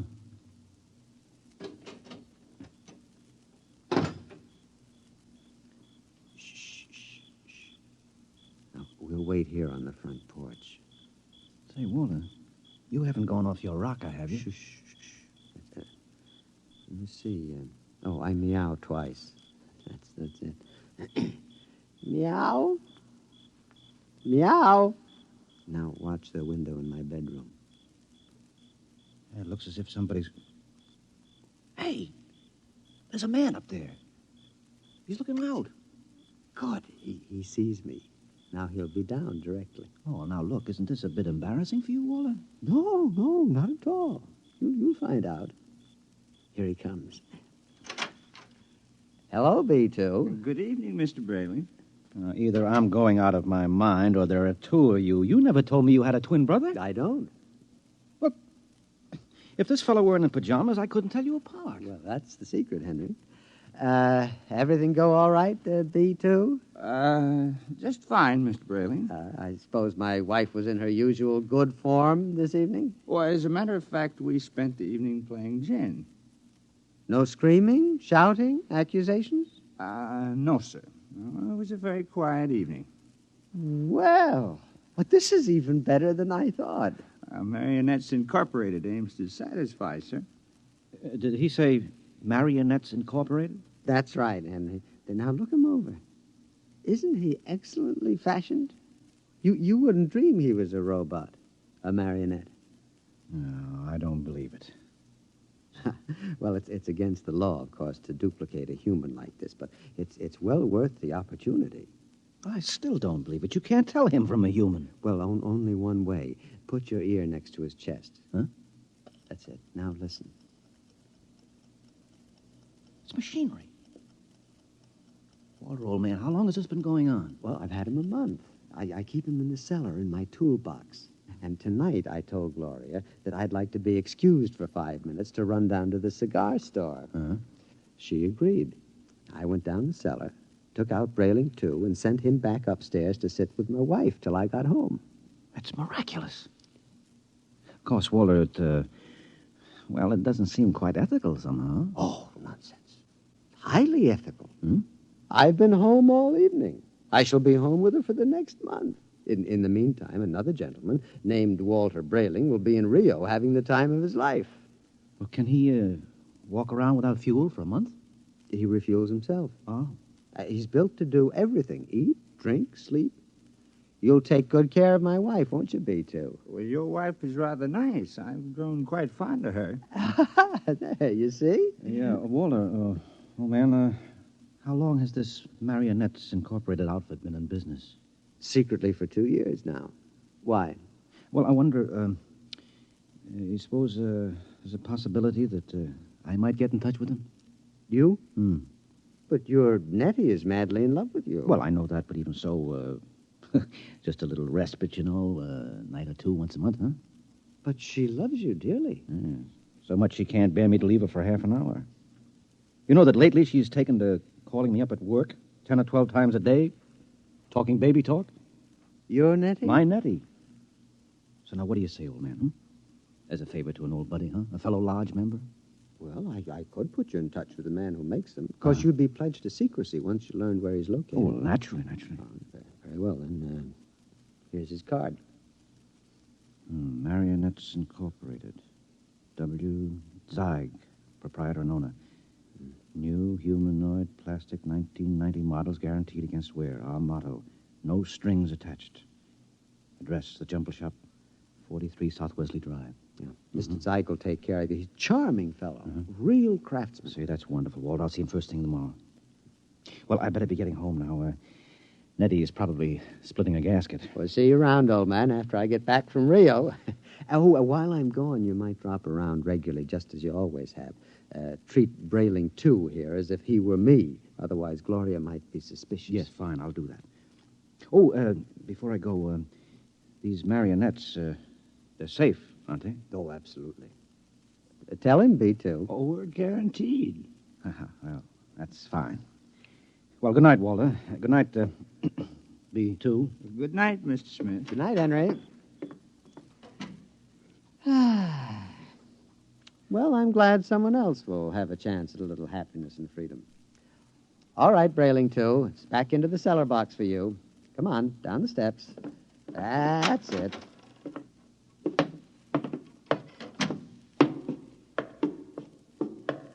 It's very damp down here, Mr. Brayling.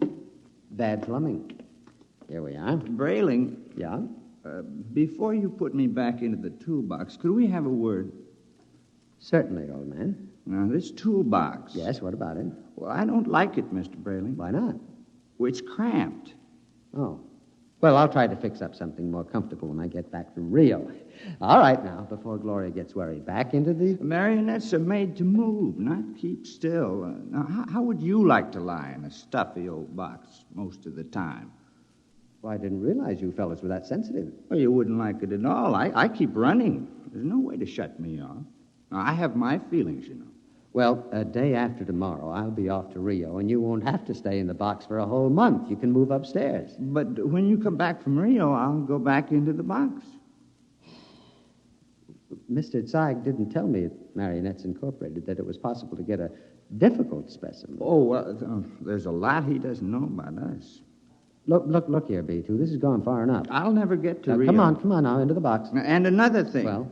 Your wife. Yes, what about my wife? I've grown quite fond of her. I'm glad that you enjoy your employment. You'll have the whole month. I'm afraid you don't quite understand, Brayling. I've fallen in love with her. Yes, well, You what? Well, you see, you just don't appreciate it. Maybe if you hadn't acted so meek and apologetic about everything, well, she'd have a little more respect for you as a man. You aren't supposed to behave like this, you know. I think I could be very happy if I were married to Gloria. Aren't you forgetting that you are nothing but a big, overgrown puppet? Now, careful, Brayling. I'm sensitive. I'm sorry. Look, you wouldn't mind waiting here a moment, would you? I have to go upstairs and make a phone call. To whom? Nobody important. I have to call Henry Smith about something. You're lying. Now, you're going to call Marionettes Incorporated and tell Mr. Zeig to come and get me. No, really, I'm not. I was... B2, stay away. Now, stand where you are, Brayling. B2, take your hand off my No, arm. Brayling. What are you going to do? Nothing much. I'm just going to put you in the toolbox, lock it, and lose the key. Then I'll buy another ticket to Rio, and Gloria and I can have a wonderful vacation. You're insane. Oh, am I? Now, wait a minute. Hold on, B2. Don't be rash. Now, let's talk this over. Goodbye, Brayling. Now, B2, stop it. Don't. Let go. Into the box, Brayling. There. Let me out. Let me out. Walter! Yes, Gloria? Well, what in the world are you doing down there at this time of night? Well, nothing, lover. The pipes were knocking, and I'm just making sure the boiler hasn't exploded. Now, you go to bed, and I'll be up soon. Hurry, won't you? We had such a nice evening. I'm lonesome for you. You won't ever be lonesome again, darling. Never again.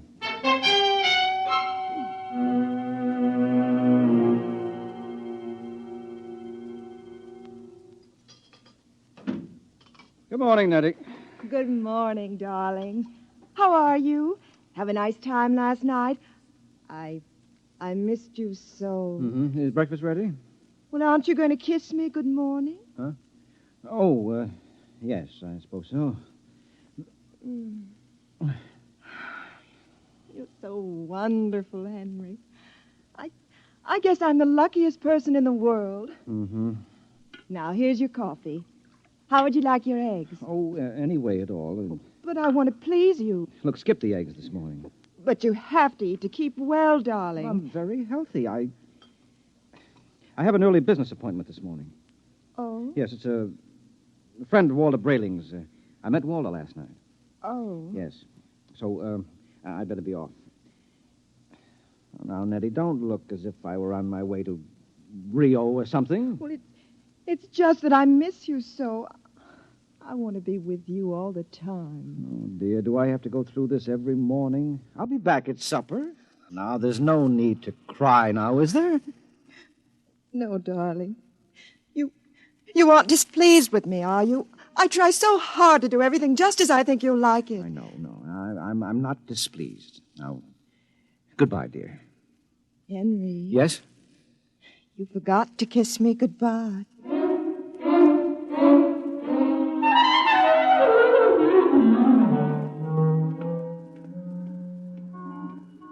No strings attached, no strings attached. A very nice puppet with no strings attached. Let's see now. Jumble Shop, 43 South Wesley. Well, that should be about... here it is. Yes? Mr. Zeig? Yes? Walter Brayling recommended me. Enter. Thank you. Your name? Henry Smith, 55 Evergreen Place. And what can we do for you, Mr. Smith? Well, Mr. Brayling showed me his marionette last night. I was intrigued with the idea. Not that my wife is anything like that female meat grinder he's married to, you understand, but, I'm a man who enjoys an occasional evening with the boys, you know, without complications. Naturally. Yes, so I thought... that I could duplicate you? Exactly. Oh, I think it might be arranged. Uh-huh.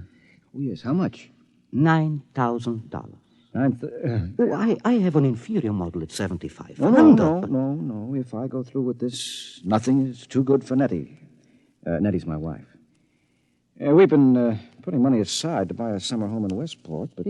sometimes we must choose. Yes. Well, perhaps I could just slip out $9,000. It's a joint account. How soon could I have it? Oh, I could construct a mannequin in about 2 months' time. Good. Shall I consider the order placed? At once. Of course, you'll have to report here for a body mold, color index of your hair, lips, skin, etc. And I'll have to do a complete electro-emotional calibration. Uh-huh. Now, you guarantee that these models are foolproof?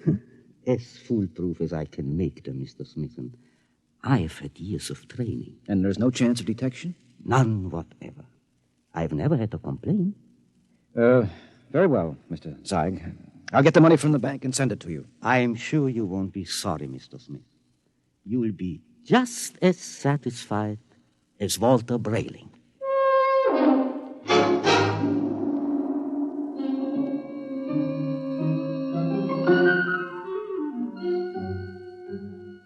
Teller. Yes, Mr. Smith? I'd like to cash this draft in my joint account, please. Yes, sir.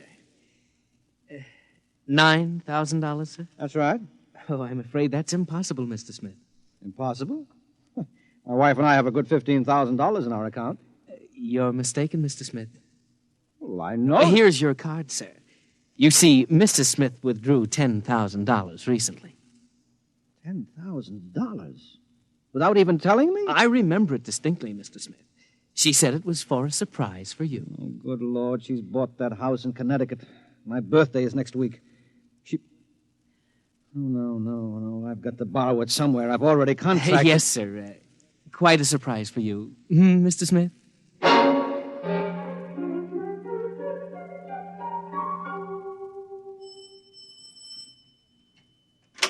Yes? Oh, hello, Henry. Hello, Gloria. Is Walter home? I'd like to speak to him. He should be back soon. Will you wait? Yes, I'd better. Oh, say, Henry, as long as you're here, maybe you can help me with something. What?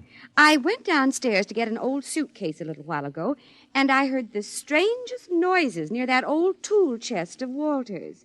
He mentioned that the boiler was acting up, and, well, I'm afraid to go down there again. I wonder if you'd take a look. What kind of noises? Like a thumping sound. Uh-huh. Well, maybe I'd better go down, Gloria. You stay up here. Should I call a plumber, do you think? No. I'll take care of it. Well, it's right down those stairs. All right, I'll have a look.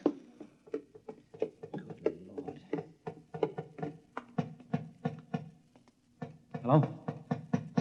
Hello in there. Let me out!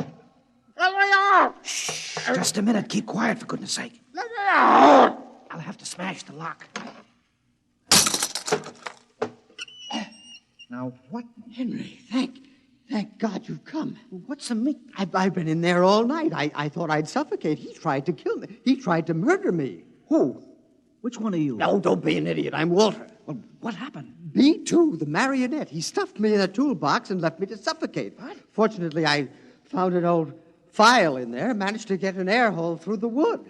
Good Lord. He's taking Gloria with him to Rio. Have they left yet? No, he's gone downtown for the tickets. Good. We may have time. For what? To get down to Marionettes Incorporated and tell Mr. Zeig to stop him. You're in no condition. So don't worry about me. We can't waste any time. Now, come on. Yes, but what about Gloria? I'll sneak out. Tell her that you fixed the plumbing. Tell her anything. I'll meet you outside. All right. What a fool I've been. Oh, what a fool I almost was. I went down and ordered one of those things today.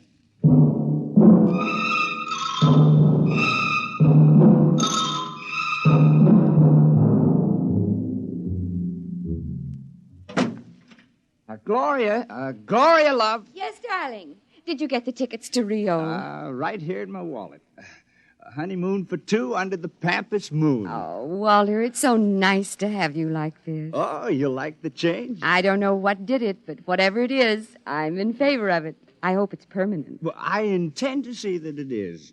By the way, darling, do you happen to remember where that old pistol of mine is? Pistol? Yeah, I just thought, since we're going to be traveling in strange countries, well, it wouldn't hurt to bring it along. Well, I think it's here in the sideboard. There. You know how frightened I am of these things. Well, I'll be very careful of it. Now, in fact, I think I'll go down to the basement and practice. Not really shooting it, of course, just to make sure it's in good working order. Well, now, do be careful, darling. Oh, I will. If you should hear a shot, now, don't be frightened. I may fire it into a block of wood just to test it.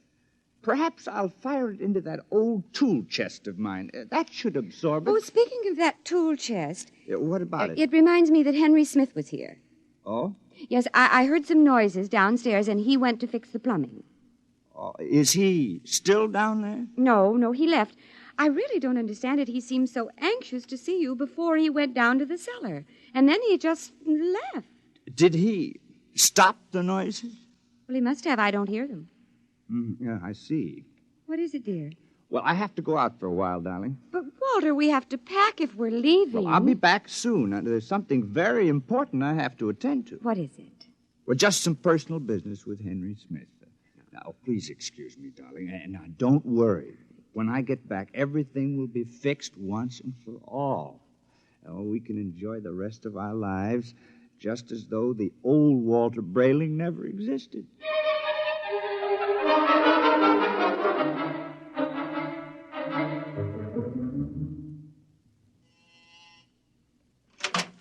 Oh, Mr. Brayling and Mr. Smith. Come in, gentlemen, come in. What brings you?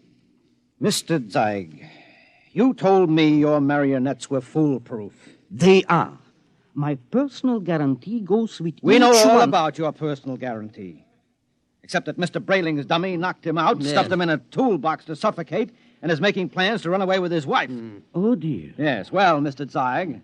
Well, I really don't know what to say, gentlemen. What Mr. Brayling and myself would like to know, Mr. Zeig, is exactly what are you planning to do to stop this overambitious robot? Well, of course, we shall have to recover B2 first, and then I'll simply dismantle him Yes, and... well, he doesn't seem to want to be dismantled, Mr. Zeig. In fact, I think that you'll have trouble catching him.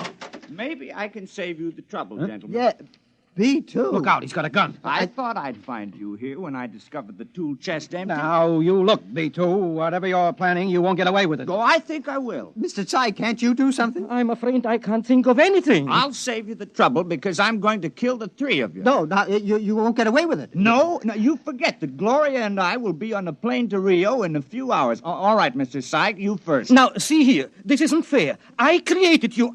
You can't. You grab him. I've got him. Look, quick, that hammer. Look out!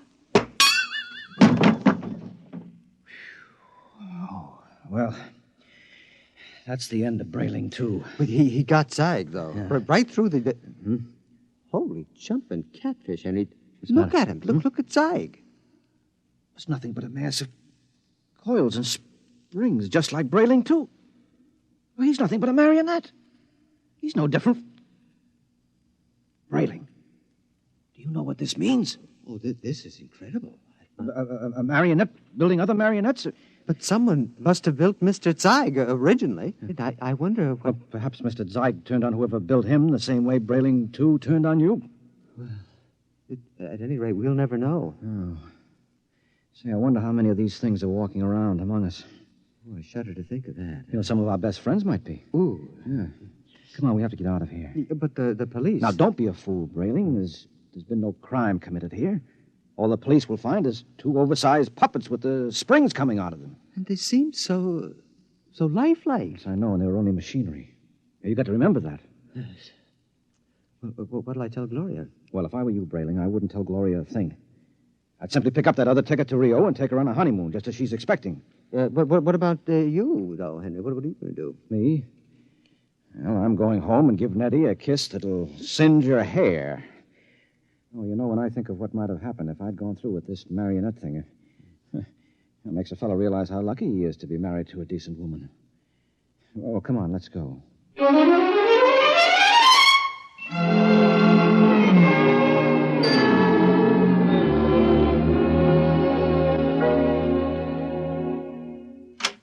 Nettie? Nettie? Where are you, sweetheart? In here, darling. Oh, I've missed you today. Come here. Oh, Henry. Oh. You look tired, darling. Can I do something for you? Just tell me I'm yours to command. Oh, man's a fool to jeopardize a nice home and a loving wife like you. Oh, you do love me, don't you, Nettie? Oh, you know I do. Here, let me get your slippers on. No. Oh, it feels good to sit back on the sofa and relax. Oh, you don't know what a trying day I've had. Oh, I can see you're all upset. It isn't anything I've done, is it, dearest? No. Well, in a way, something you've done is connected with it, yes. What's that, darling? The money. Money? Now, I know you wanted to surprise me with the house, darling, but really you shouldn't have taken that money out of the bank without consulting me. Henry, I don't even know what you're talking about. Now, Nettie. But I don't. Nettie. Oh, you're so upset, darling. If it's anything important, let's talk about it later. Meanwhile, why don't you just put your head on my shoulder and rest? Well, I must admit that sounds enticing. Here, let me make you comfortable. There. Now, you just close your eyes. That's it.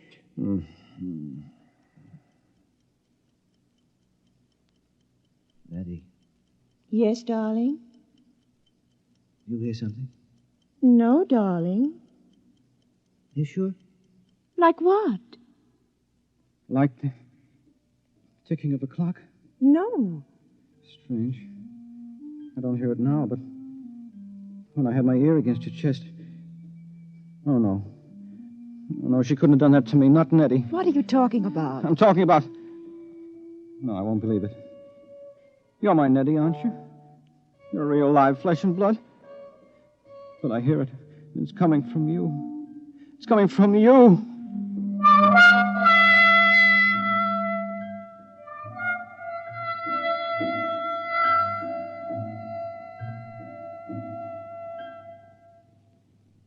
You have just heard X-1, presented by the National Broadcasting Company in cooperation with Street and Smith, publishers of astounding science fiction.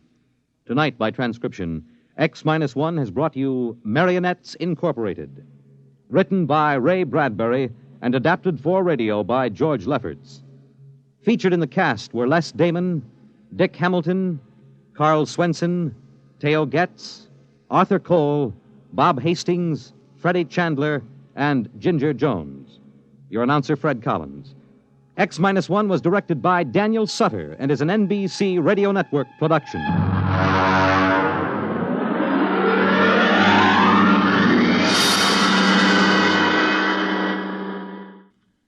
Pro Football Championship, Los Angeles Rams versus Cleveland Browns, Monday, NBC Radio. Countdown for blastoff. X-5, 4, 3, 2, X-1, fire.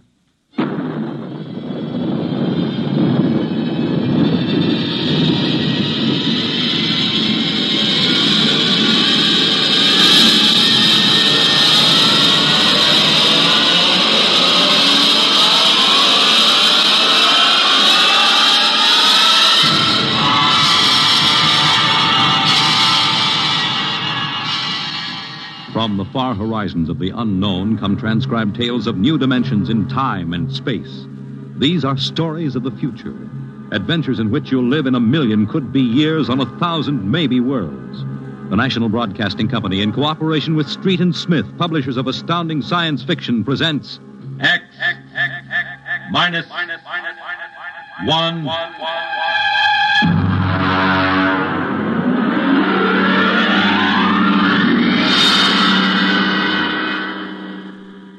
Tonight's story, 0 Hour, by Ray Bradbury.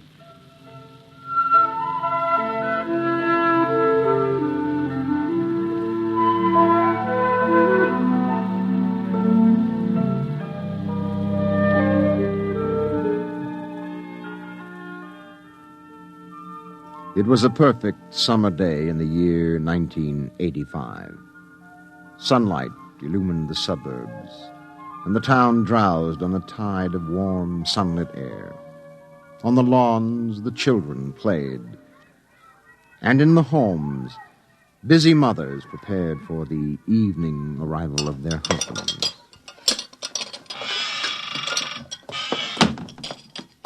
Excuse me, Mom. Oh, good heavens, Mink. What's all the excitement? We're playing a game, Mommy, the most exciting game ever. What are you doing in that cabinet? I need some tools from Daddy's kit. Your father may not I'll want... take good care of them, Mom, I promise. Very well, dear. Don't lose anything. Oh, what's the name of the game, Mink? Invasion. Oh, invasion. What will they think of next?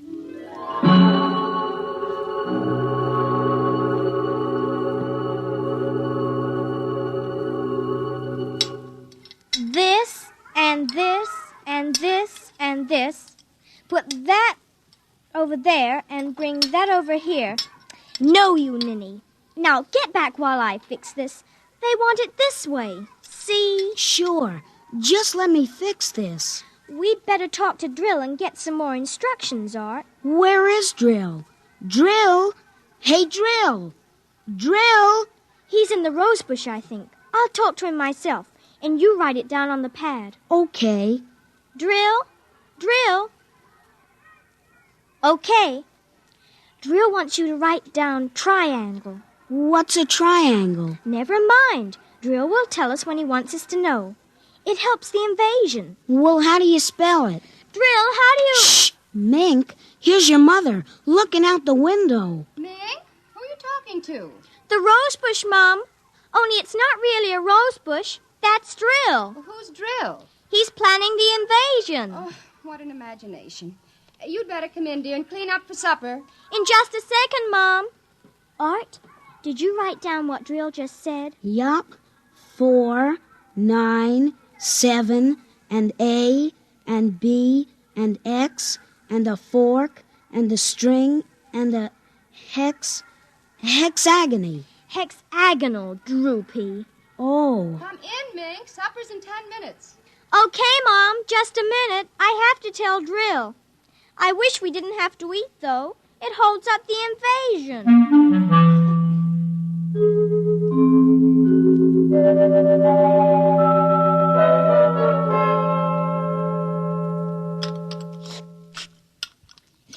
Mink, for heaven's sake, slow down. You'll choke on that soup. I can't, Mom. It's a matter of life and death. What's a matter of life and death? The invasion. Oh, what invasion is that? Oh, just some silly game the children have been playing. Well, whatever it is, Mink, it'll wait until you've finished your supper, I'm sure. But Drill is waiting for me, Daddy. Oh, who's Drill? New boy in the neighborhood? He's new, all right, only you can't see him. Not yet. He hasn't come through yet. What do you mean you can't see him? He lives in a rose bush in our backyard. Oh. Imagination, Henry. Mm-hmm. Well, while you're at it, tell me more about this new game. It's Martians invading Earth, Dad. What? Well, not exactly Martians, Dad. They're from... I don't know. From up. And from the inside of that little head of yours. You're laughing. Drill said you would. You'll kill Drill and everybody. Well, I didn't know you could kill a Martian. Not really a Martian, Mom. Maybe he's from Jupiter. Or Venus, even. Imagine. They couldn't figure out a way to attack the Earth. So the kids are helping the Martians. Oh, pretty slick, those Martians, using the kids for a fifth column, eh, Mary? Drill says after the invasion, we can stay up as late as we want. No more baths either. Oh, is that so? And we can watch all the grown-up televisor shows. Mm-hmm. Well, I don't wonder this invasion has caught on among the kids. Some of the kids are giving us trouble, like Dale Britz and Petey Jarrick. They're growing up, so they won't believe in the invasion. They make fun. Worse than parents, even. I hate them worst. We'll kill them first. I hope you're saving your father and me for last. Drill says you're dangerous. Know why? Why? 'Cause you don't believe the Martians ought to let us kids run the world. But I think they'll let me keep you because I'm helping so much. I'll talk to Drill. Maybe we won't have to kill you. Mary, I think this nonsense has gone far enough. Can I go out now, please? Run along, dear.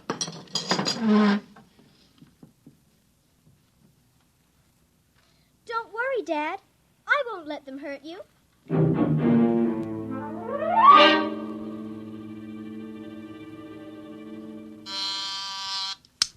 Televisor. Oh, would you please connect me with Mrs. Helen Rogerson on Channel 72Z, Pittsburgh, Pennsylvania? What is your channel, please? 817X, New Rochelle, New York. Thank you.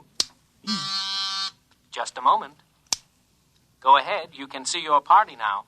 Hi, Sis. How are things in New York? Fine, Helen. How are things in Pittsburgh? Oh, you look tired. Oh, I've been having a terrible time with the children. Sick? No, just underfoot. They've got a new game that's got me just about crazy. It's called Invasion. Did you say invasion? Isn't that strange? My Mink is playing it, too. My boy Tim is all involved with some imaginary fellow named Drill, who's running the invasion. Must be a new password. Mink likes him, too. How do you suppose these games start? My backyard looks like a scrap drive. They've got every conceivable kind of mechanical gadget out there. I talked to Josephine Schiller in Boston, and she says her kids are wild about it, too. It's sweeping the country. I can't understand it. Helen, do you suppose... What? Oh, nothing. Just a wild thought that crossed my mind. Oh, say, the reason I called is that black and white cake recipe... What was that? I don't know. One of the children might have hurt himself. I'll have to run and see, dear. Call me back tonight, will you? All right, Mary. Bye. Mink? What is it? Who was that who screamed? Peggy Ann. What happened? She got scared and ran home. Did you hit her? Nope, she just got scared. She's a scare baby anyway. Now, Mink, tell me why she screamed. No, I can't. Mink, you'll answer me or come inside this instant. I've had enough nonsense. I can't quit now, Mom. It's almost 0 hour. Then tell me what frightened Peggy Ann. Okay, she saw Drill. He almost came through. Through what? Those pipes and things we set up. She looked into one of the pipes and screamed. I guess she saw Drill. And no one hit her? No, Mom. Very well, Mink. I'll call Peggy Ann's mother and see how she is. If we could only get Drill through, it would be easy. Then all the others could come through after him. I'm going in now, Mink. I'll call you in for your bath in half an hour. Your father and I want to go out tonight. You won't be able to go out, Mom. Why not? 0 hour is 5 o'clock, Mom.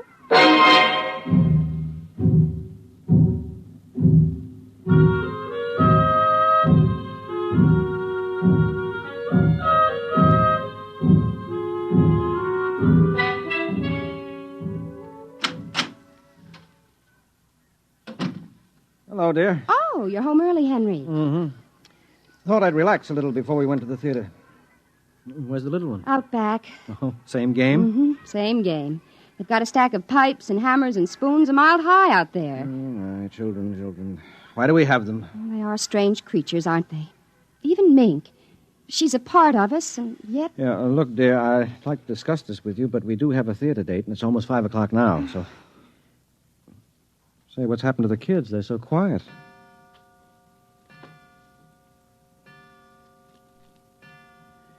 Now, when children are quiet, you know there's some mischief. Say, what's that sound? I don't know. Those kids aren't playing with anything electrical, are they? Oh, I'm sure they aren't. At least... Just the same, I'd better go out. Henry, ask them to put off the invasion. Good Lord, what's that? Mary, look out the window. Henry! What is it? Where are the children?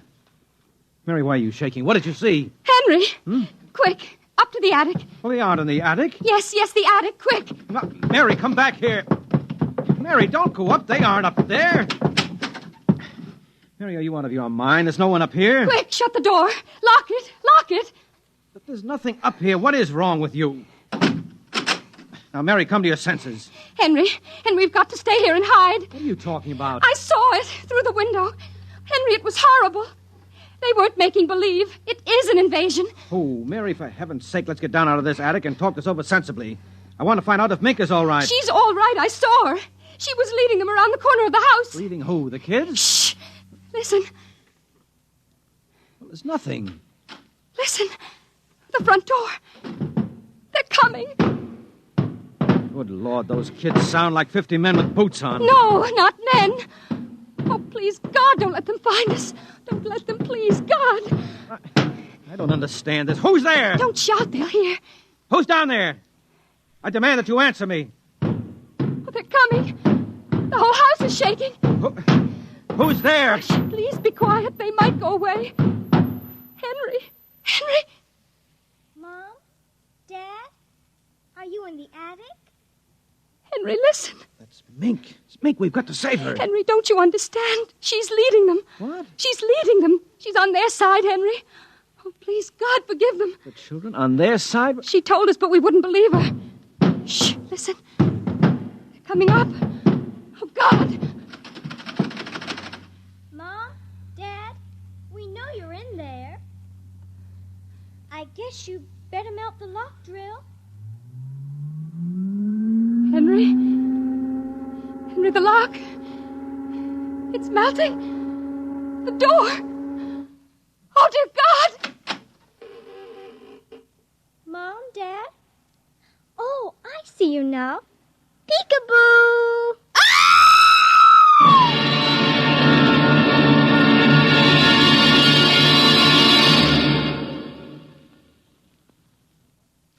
You have just heard X-1, presented by the National Broadcasting Company in cooperation with Street and Smith, publishers of astounding science fiction. Tonight, by transcription, X-1 has brought you 0 Hour by Ray Bradbury, as adapted for radio by George Lefferts. Featured in the cast were Nina Reeder, David Pfeffer, Peggy Lubin, Les Damon, Raleigh Bester, Bob Hastings and John Larkin. X-1 was directed by Daniel Sutter and is an NBC Radio Network production.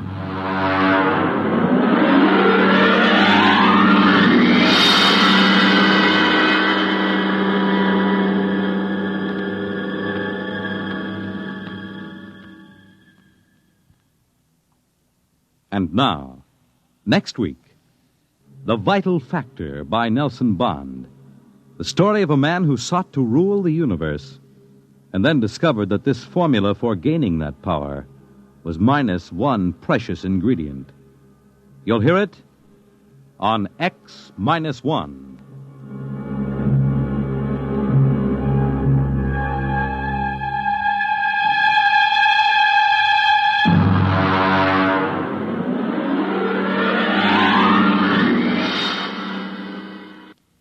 It's Groomed for Your Interests, weekday, NBC Radio.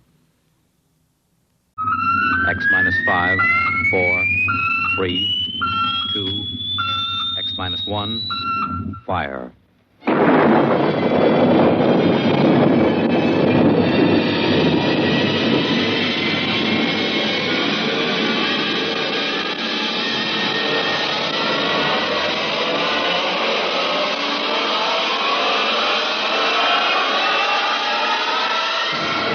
Tonight, George Lefferts's original radio drama of the 21st century, Perigi's Wonderful Dolls.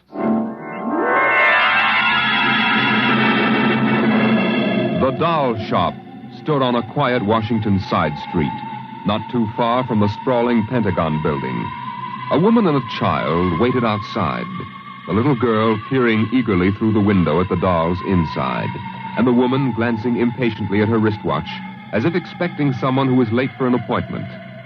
And there was nothing about the doll shop to warn them that they were waiting to keep an appointment with doom. Oh, Mommy, look! Yes, what is it, dear? In the window of the shop, the tiny dolls. Oh, Mommy, do you think Daddy will buy me one? Well, we'll ask him when he comes, dear. He said 3 o'clock on this corner. I see him, Mommy. There he is. Oh, Henry, here we are. Hello, dear. Hi. Sorry I'm late. Well, we've been waiting for you. Cindy's been So I'm telling... afraid I'll have to call off the shopping, Alma. Oh, Henry, we promised. Yes, I know. Cindy. I'm sorry. It's just one of those things. You've been the wife of an army colonel long enough to know his life isn't his own. What is it this time? Oh, some more of that flying sphere nonsense. The pilot who says he sighted it last month crashed and was killed today, so the general wants a full report. Dear, what next? Daddy. We'll have a staff meeting at the Pentagon at 3:15. Daddy, look in this window. Oh, I haven't time, dear. Just for a minute, Daddy, please. Cindy, I haven't time to stop and watch a bunch of 6-inch dolls parading around the shop. Say, they are lifelike, aren't they? Look at that, Alma. Dolls are marching around like a regular review. They've even got their own little band. Henry, your staff meeting. Hmm? Oh, yeah. Yes, I've got to run. Now, look, don't go spending a lot of money on that nonsense, Alma. No, dear. Bye. Bye, dear. Bye, Cindy. Bye, Daddy. Oh, Mommy, look. Look, the band's going to play.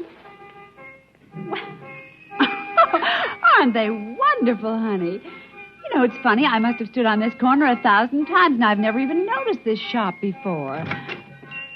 Good evening, children. Oh, well, good evening. Mommy, he talks awful funny. Hush, Cindy. Would you like to step inside the shop of Santor Perigi? Well, yes, we would. This way. Oh, Mommy, it's like beer. Here in the shop of Santor Perigi, creator of Perigi's Universal Wonderful Dolls, the world of adult reality is blended with the world of child's fantasy. This is a new shop, isn't it, Mr. Perigi? What is new and what is old? Come, this way. Would you like to meet one of my little ones? Oh, yes. This one in the red jacket is Toto. Speak, little one. Why, isn't that wonderful? Mommy, he talks. The doll talks. Amazing. It's absolutely amazing. That is nothing for Perigi's Wonderful Dolls. Listen, sing, Toto. Sing for the little girl. My name is Toto. Cindy, listen. Sing, Toto. Men are big and tall. Dolls are very small. When men begin to fall, the dolls will rule them all. Oh, Lord, Toto, more. Well, how do they work work, Mr. Perigi? How do they work? That is the secret of the great Perigi, greatest of all doll masters. To make an ordinary doll is nothing. To make a perfect replica, that is something. But to make a doll with intelligence, that is the work of an artist, huh? Well, yes. Well, they must be very expensive. Madame, when I construct a doll like Toto, I cannot bear to be parted from him permanently. So instead of selling, I rent my little people. You rent dolls? Precisely. $10. I have but one request. When you grow tired of my dolls, you must return them to me in good condition. Oh, Mommy, could we take him home? Take him home! Take him home! Take him home! Oh, look, Mommy, look. He's bowing and dancing. Oh, Mommy, he wants to come. Please, I'll take such good care of it, please. Well, honey, we'll have to deal with your father later, but... Well... Oh, Mommy! All right, wrap him up, Mr. Perigi. Oh, dear, I have a feeling when your father comes home, we'll be sorry. Be sorry! Be sorry! Be sorry! Be sorry!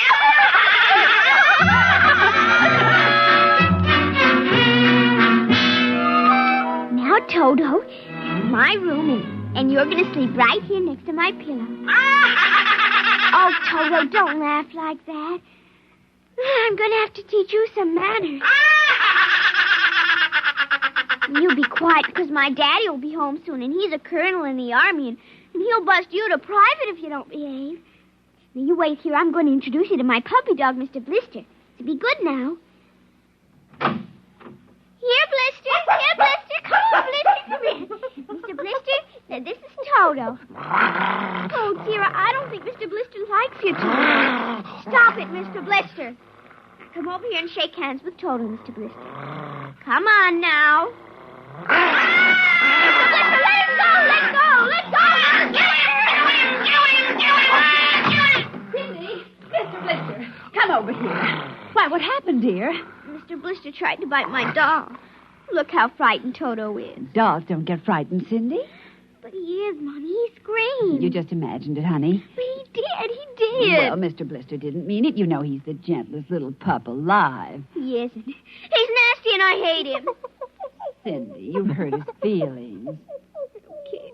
He tried to buy my new doll, and I don't ever want to see him again. Ever. Oh, dear. All right, Mr. Blister. You come downstairs with me. Come on now. Cindy's angry at you tonight. I'll kill him.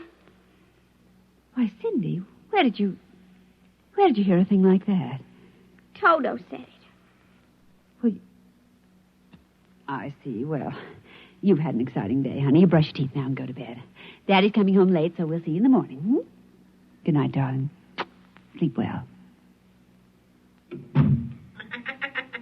I hate him, Mr. Toto. I hate him. Hate him! Hate him! Hate him! Hate him!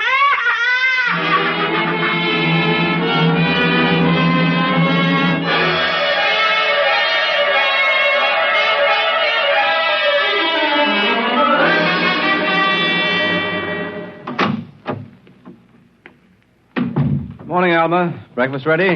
Just a minute. How was the staff meeting last night, dear? Oh, horrible bore as usual. Where's the little one? Up in her room. She'll be down in a minute. Oh, say, remind me to take some papers back to the War Department, will you? I left them in my strong box. Henry, Hmm? you told me it was against regulations to bring secret papers home. Well, I had to finish some work for the old man. Nobody will ever know the difference. Well, I suppose not. Oh, dear, would you feed the puppy before we sit down? His bowl's under the sink. Where is he? See, that's funny. Here's his supper from last night, only half eaten. He's getting fussy. Blister? Here, Blister. Blister! Where the dickens is that mutt? Maybe he's on the back porch. Oh, maybe. Here, Blister. Here, Blister. Alma. Hmm? What is it, dear? Alma, look. Why, Henry. Is he? Yes, he's dead. But how? What happened? From the looks of it, he might have been poisoned. Poisoned? Who on earth would do a thing like that to an innocent little pup? I don't know. Let's see his dish. Oh, Henry. I don't understand this at all. Say, what's this? What's what? Well, look, there are pieces of broken glass in his food. Blue glass. Glass? Glass. Henry. Huh? Well, I just remembered something. What? It may just be coincidence, but in the bathroom this morning... What about the bathroom? Cindy's blue glass, you know, the one with the Mickey Mouse on it. Mm-hmm. It was broken, Henry. I found pieces in the wastebasket. I meant to ask her about it. Oh, Alma, for heaven's sake, you aren't suggesting that our little girl... Why, she loved Blister more than anyone. Not last night, she didn't. Why not? Well, he went after Toto. Well, who's Toto? Oh, her new doll. You bought her one of those dolls? Well, I just rented it. Rented it? Yes. Look, Alma, Oh, no. Oh, well, all right. Well, what's this got to do with Blister? Well, he went for the doll, and Cindy... Well, Cindy said... Henry, she said she'd kill him. What? Well, that's ridiculous. True. Good heavens, a 9-year-old child putting ground glass in dog food? She'd have to be a monster. Mommy. Now, don't say anything. I'll talk to her. Good morning, dear. Morning, Mommy. Morning, Daddy. Hello. What's the matter? Nothing, Cindy. Sit down, dear. Yes, sir. Cindy, your mother tells me you broke your blue drinking glass. Oh, no, I didn't break it. Now, Cindy. I didn't. Well, now, somebody broke it. It wasn't your mother, and it wasn't me. Well, then it must have been Toto. Cynthia. Cindy, you know Toto was only a doll. Now, a doll couldn't have broken your glass, could he? Well? But he must have done it, Daddy. Cindy, you know how Daddy feels about little girls who tell untruths. I'd hate to think you'd done something you knew was wrong, and you were blaming it on a doll. What's the matter with Mr. Blister? Is he sick? He's dead, Cindy. Oh, no, he can't be dead. He isn't dead, Daddy. No, he isn't. He isn't. Mommy, Yes, dear. but he'll come back. He has to come back. No, he won't come back, honey. Not ever. No, Cindy, not ever. Now that we've told you, Cindy, do you want to change your mind about the glass? Henry, let her alone. Daddy, you think I killed him? See what you've done. The child feels guilty enough, Henry. Oh, dear, this is no time for feelings to interfere. Feelings don't know any time, Henry. When they come, they just come. You go up to your room, honey. Daddy and I'll be up in just a minute. I don't want to. Please, Cindy. We'll be right up. Please. There, that's a good girl. And close the kitchen door behind you.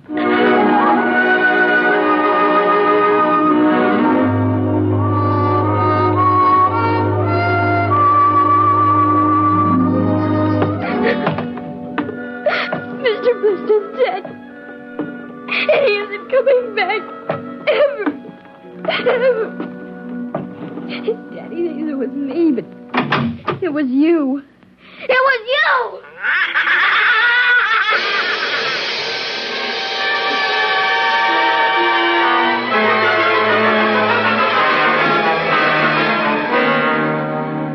You're listening to NBC Radio's award-winning science fiction series, X-1. Now we return to X-1 and Perigi's Wonderful Dolls.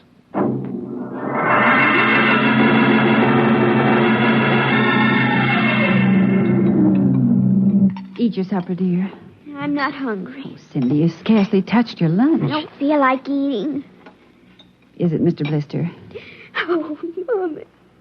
Cindy, answer your mother. Now, Henry, she'll work it out in her own way, dear. Oh, I don't know. When I was a boy, there was such a thing as discipline. Where this child is being brought up... Henry. Well, it's true. There's no respect. Lying. Oh, I don't know. Alma, what's happened to us? We were a nice, peaceful, happy family until you bought that cursed doll. Now who's blaming things on the doll? Well, it's true. You wanted to get some papers from your strong box. What? Oh, yes. Excuse me.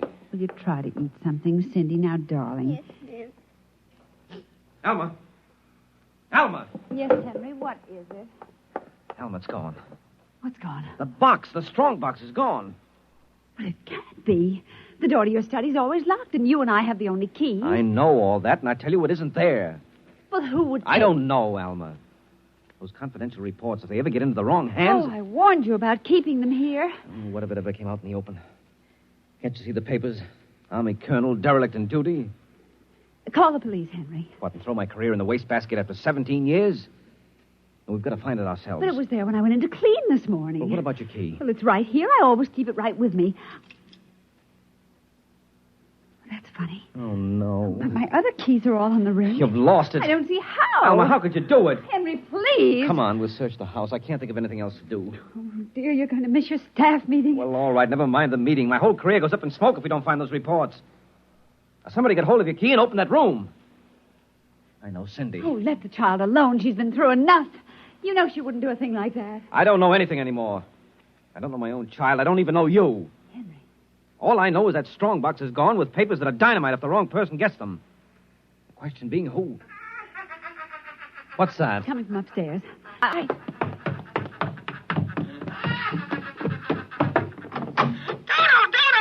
kill him. How do you do? Stop it. How do you do? Blasted little imp! There. Henry. But since we've got this thing... Henry. What? Look, Where? What? around the doll's neck. The key. The key to your study. It was Cindy, after all. I don't believe it. Ever since she got this fool doll, she's been acting half insane. First the dog, now this. I think she hates us, Alma. Henry, Cindy is my child, and I know her. I know she's a good, sensitive little person with no malice in her. You're just simply refusing to face the facts, dear. What are you going to do? I'm going downstairs and have a talk with that young lady.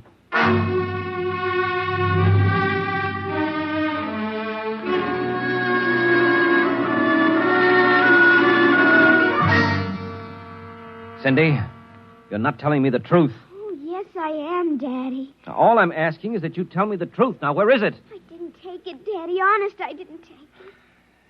I suppose you're going to tell me now that a little 6-inch doll took my strongbox and hid it. Well? Cindy, I'm speaking to you. I didn't take it, Daddy. You don't understand. Toto did it. Oh, he's terrible awful. He says things. He says he's going to kill everybody. Oh, Cindy, you're inventing things. It's true. At night when I'm sleeping, he stands next to my pillow and whispers things to me. Awful things. He told me he'd kill me, too, if I told him. Alma, I think this child is sick. I think she needs a doctor. Frightened, Henry. She's trembling like a leaf. Come on, darling. We'll go up to your room. I don't want to go no, up honey, there. Mommy will stay with you. I'm afraid. He's up there. Who, Cindy? Toto. Well, he won't be up there for long. Mr. Toto is going right back to Perigi's wonderful doll shop before I lose my sanity, which means right now.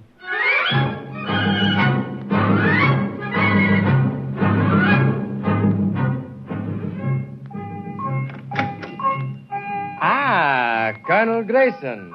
Welcome to the home of Perigi's wonderful doll. Are you Perigi? Santor Perigi, creator of the universal doll.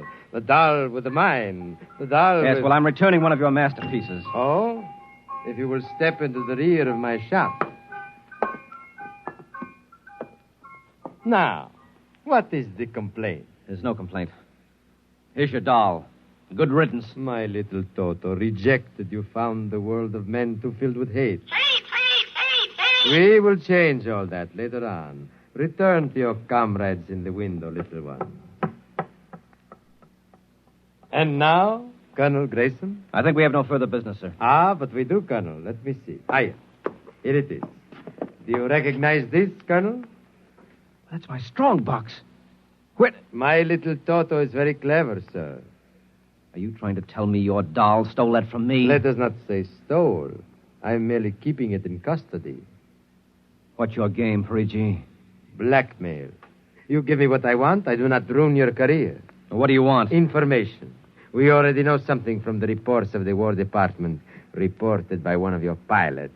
What government do you represent? I represent Perigi's wonderful dolls, none other. I'm not so naive, sir. Perhaps I should explain. Each man hides something from the world. Each man loves something more than life. With the help of my wonderful dolls, I obtain personal information which enables me to control the men who control the world. Men like you. Hand over that strongbox. I warn you, I have a gun. Give it to me. You are being foolish. Put down that walking stick. Now. No closer. Now.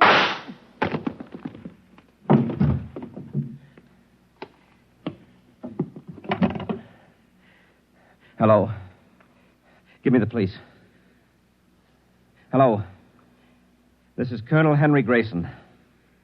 I've just killed a man. Perigi's doll shop, corner of 4th and Lexington. The body is in the rear. I'll wait for you. Shut up. Shut up, you little fiend! hear you speak. Colonel Henry Grayson. Oh, it can't be. I must be going out of my mind. A 6-inch doll. Shut up! Your master's dead. You are mistaken, Colonel. I, Toto, am the master. What do you mean? If you will examine the body of Santo Perigi, you will see that he does not bleed. And he does not bleed, Colonel, because Santo Perigi never lived. Never lived. Santo Perigi is a doll. A doll? But he's a man. He talks. He walks. The people of Meretrix are skillful doll builders. Meretrix? Doll builder? Who are you? I am Xanthus Imperator, commander of the legions of the third planetoid, Meretrix. Legions? Planetoid? My people and I, whom you regard as dolls, come from a tiny planet beyond the moon. What? So small that it cannot support our population. That's true. We landed one of our space spheres on Earth 3 months ago with the intention of colonizing. Unfortunately, one of your pilots intercepted us. So that's why you wanted our information. Precisely. And you are human? Quite human. Of course, in order to deal with Earth people without suspicion, we were forced to construct Perigi, a man-sized doll. No, it can't be. I can't believe this. I'm having hallucinations. I've got to get out of here. That will be impossible. We have weapons of destruction quite unknown to Earth people. I phoned the police. They'll be here soon. By the time they arrive, my people will have prepared something quite shocking.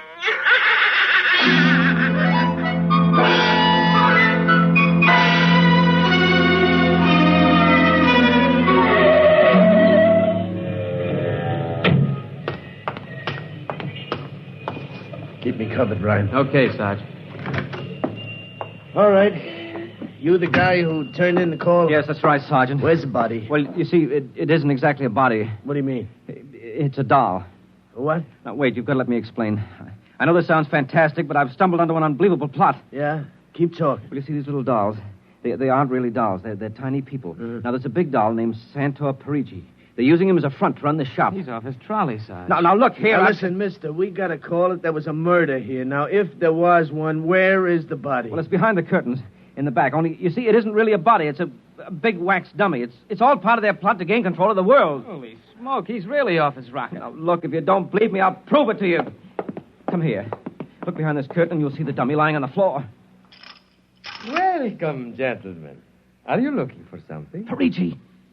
This is impossible. I smashed his skull. Do you know this guy? That's the one, the doll. What's your name, mister? Perigi, Santor Perigi, creator of the Universal Doll. Uh-huh. Did you ever see this man? Never until just now. That's not true. He's lying. I tell you, he's nothing but a big doll. The real masters are the little dolls. Ryan, are you getting this? He's wacko, Sarge. No, He's a fruitcake. I'm not crazy, I tell you. I can prove it. They must have fixed up his head where I smashed it in. Touch him and you'll see. Mr. Perigi, you know what this guy is talking about? The man is demented, obviously. No, that's not true. I tell you, there's a plot to control the Earth. I've got to call the War Department. They want to know about the flying sphere. Holy mackerel, this gets worse every minute. Ryan. Take him to headquarters? No, save some time. Take him down to Psycho Ward. Okay, all right, Buck. Oh, wait. Just come along nice and quiet. No, don't you see? He's nothing but a man-sized doll. Sure, and the little ones are going to take over the Earth, and you're going where you can cut out some... Listen to me. You've got to... Sorry you had all this trouble, Mr. Perigi. Poor chap. He is obviously suffering from delusions. Well, he's not the only one in Washington today. You know, we've been getting a whole string of crack-ups lately. Bigwigs blowing their tops under pressure. If you could see some of the names in our confidential files. You keep confidential files on cases like this? Certainly. Believe me, they'd be dynamite if they ever got in the wrong hands. Well, I better be running along. I'll be. My little girl would be nuts for that. So? Then please accept the doll for saving my life. That madman might have killed me. Yes, but Take Toto home with you as a gift. Well, now, I don't know, Mr. Perigi. It's against regulations for us to accept favors. But this is not for you. It is for your little daughter. And if you will only take the doll and give him a good home, you will be doing me a great favor. Well, then, if you insist, and thanks very much. When my kid sees this, will she be surprised? Yes, Toto will come as a great surprise. A very great surprise. Eh, Toto?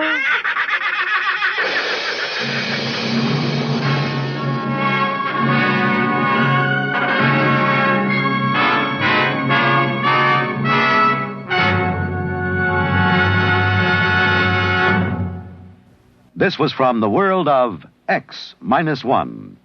Tonight's story, Perigi's Wonderful Dolls, an original drama written for NBC Radio by George Lefferts. Featured in the cast were Denise Alexander, Joan Alexander, Les Damon, Joe DeSantis, and Leon Janney as the doll Toto. Music by Al Behrman, narration by Norman Rose. Tonight's program was directed by Edward King.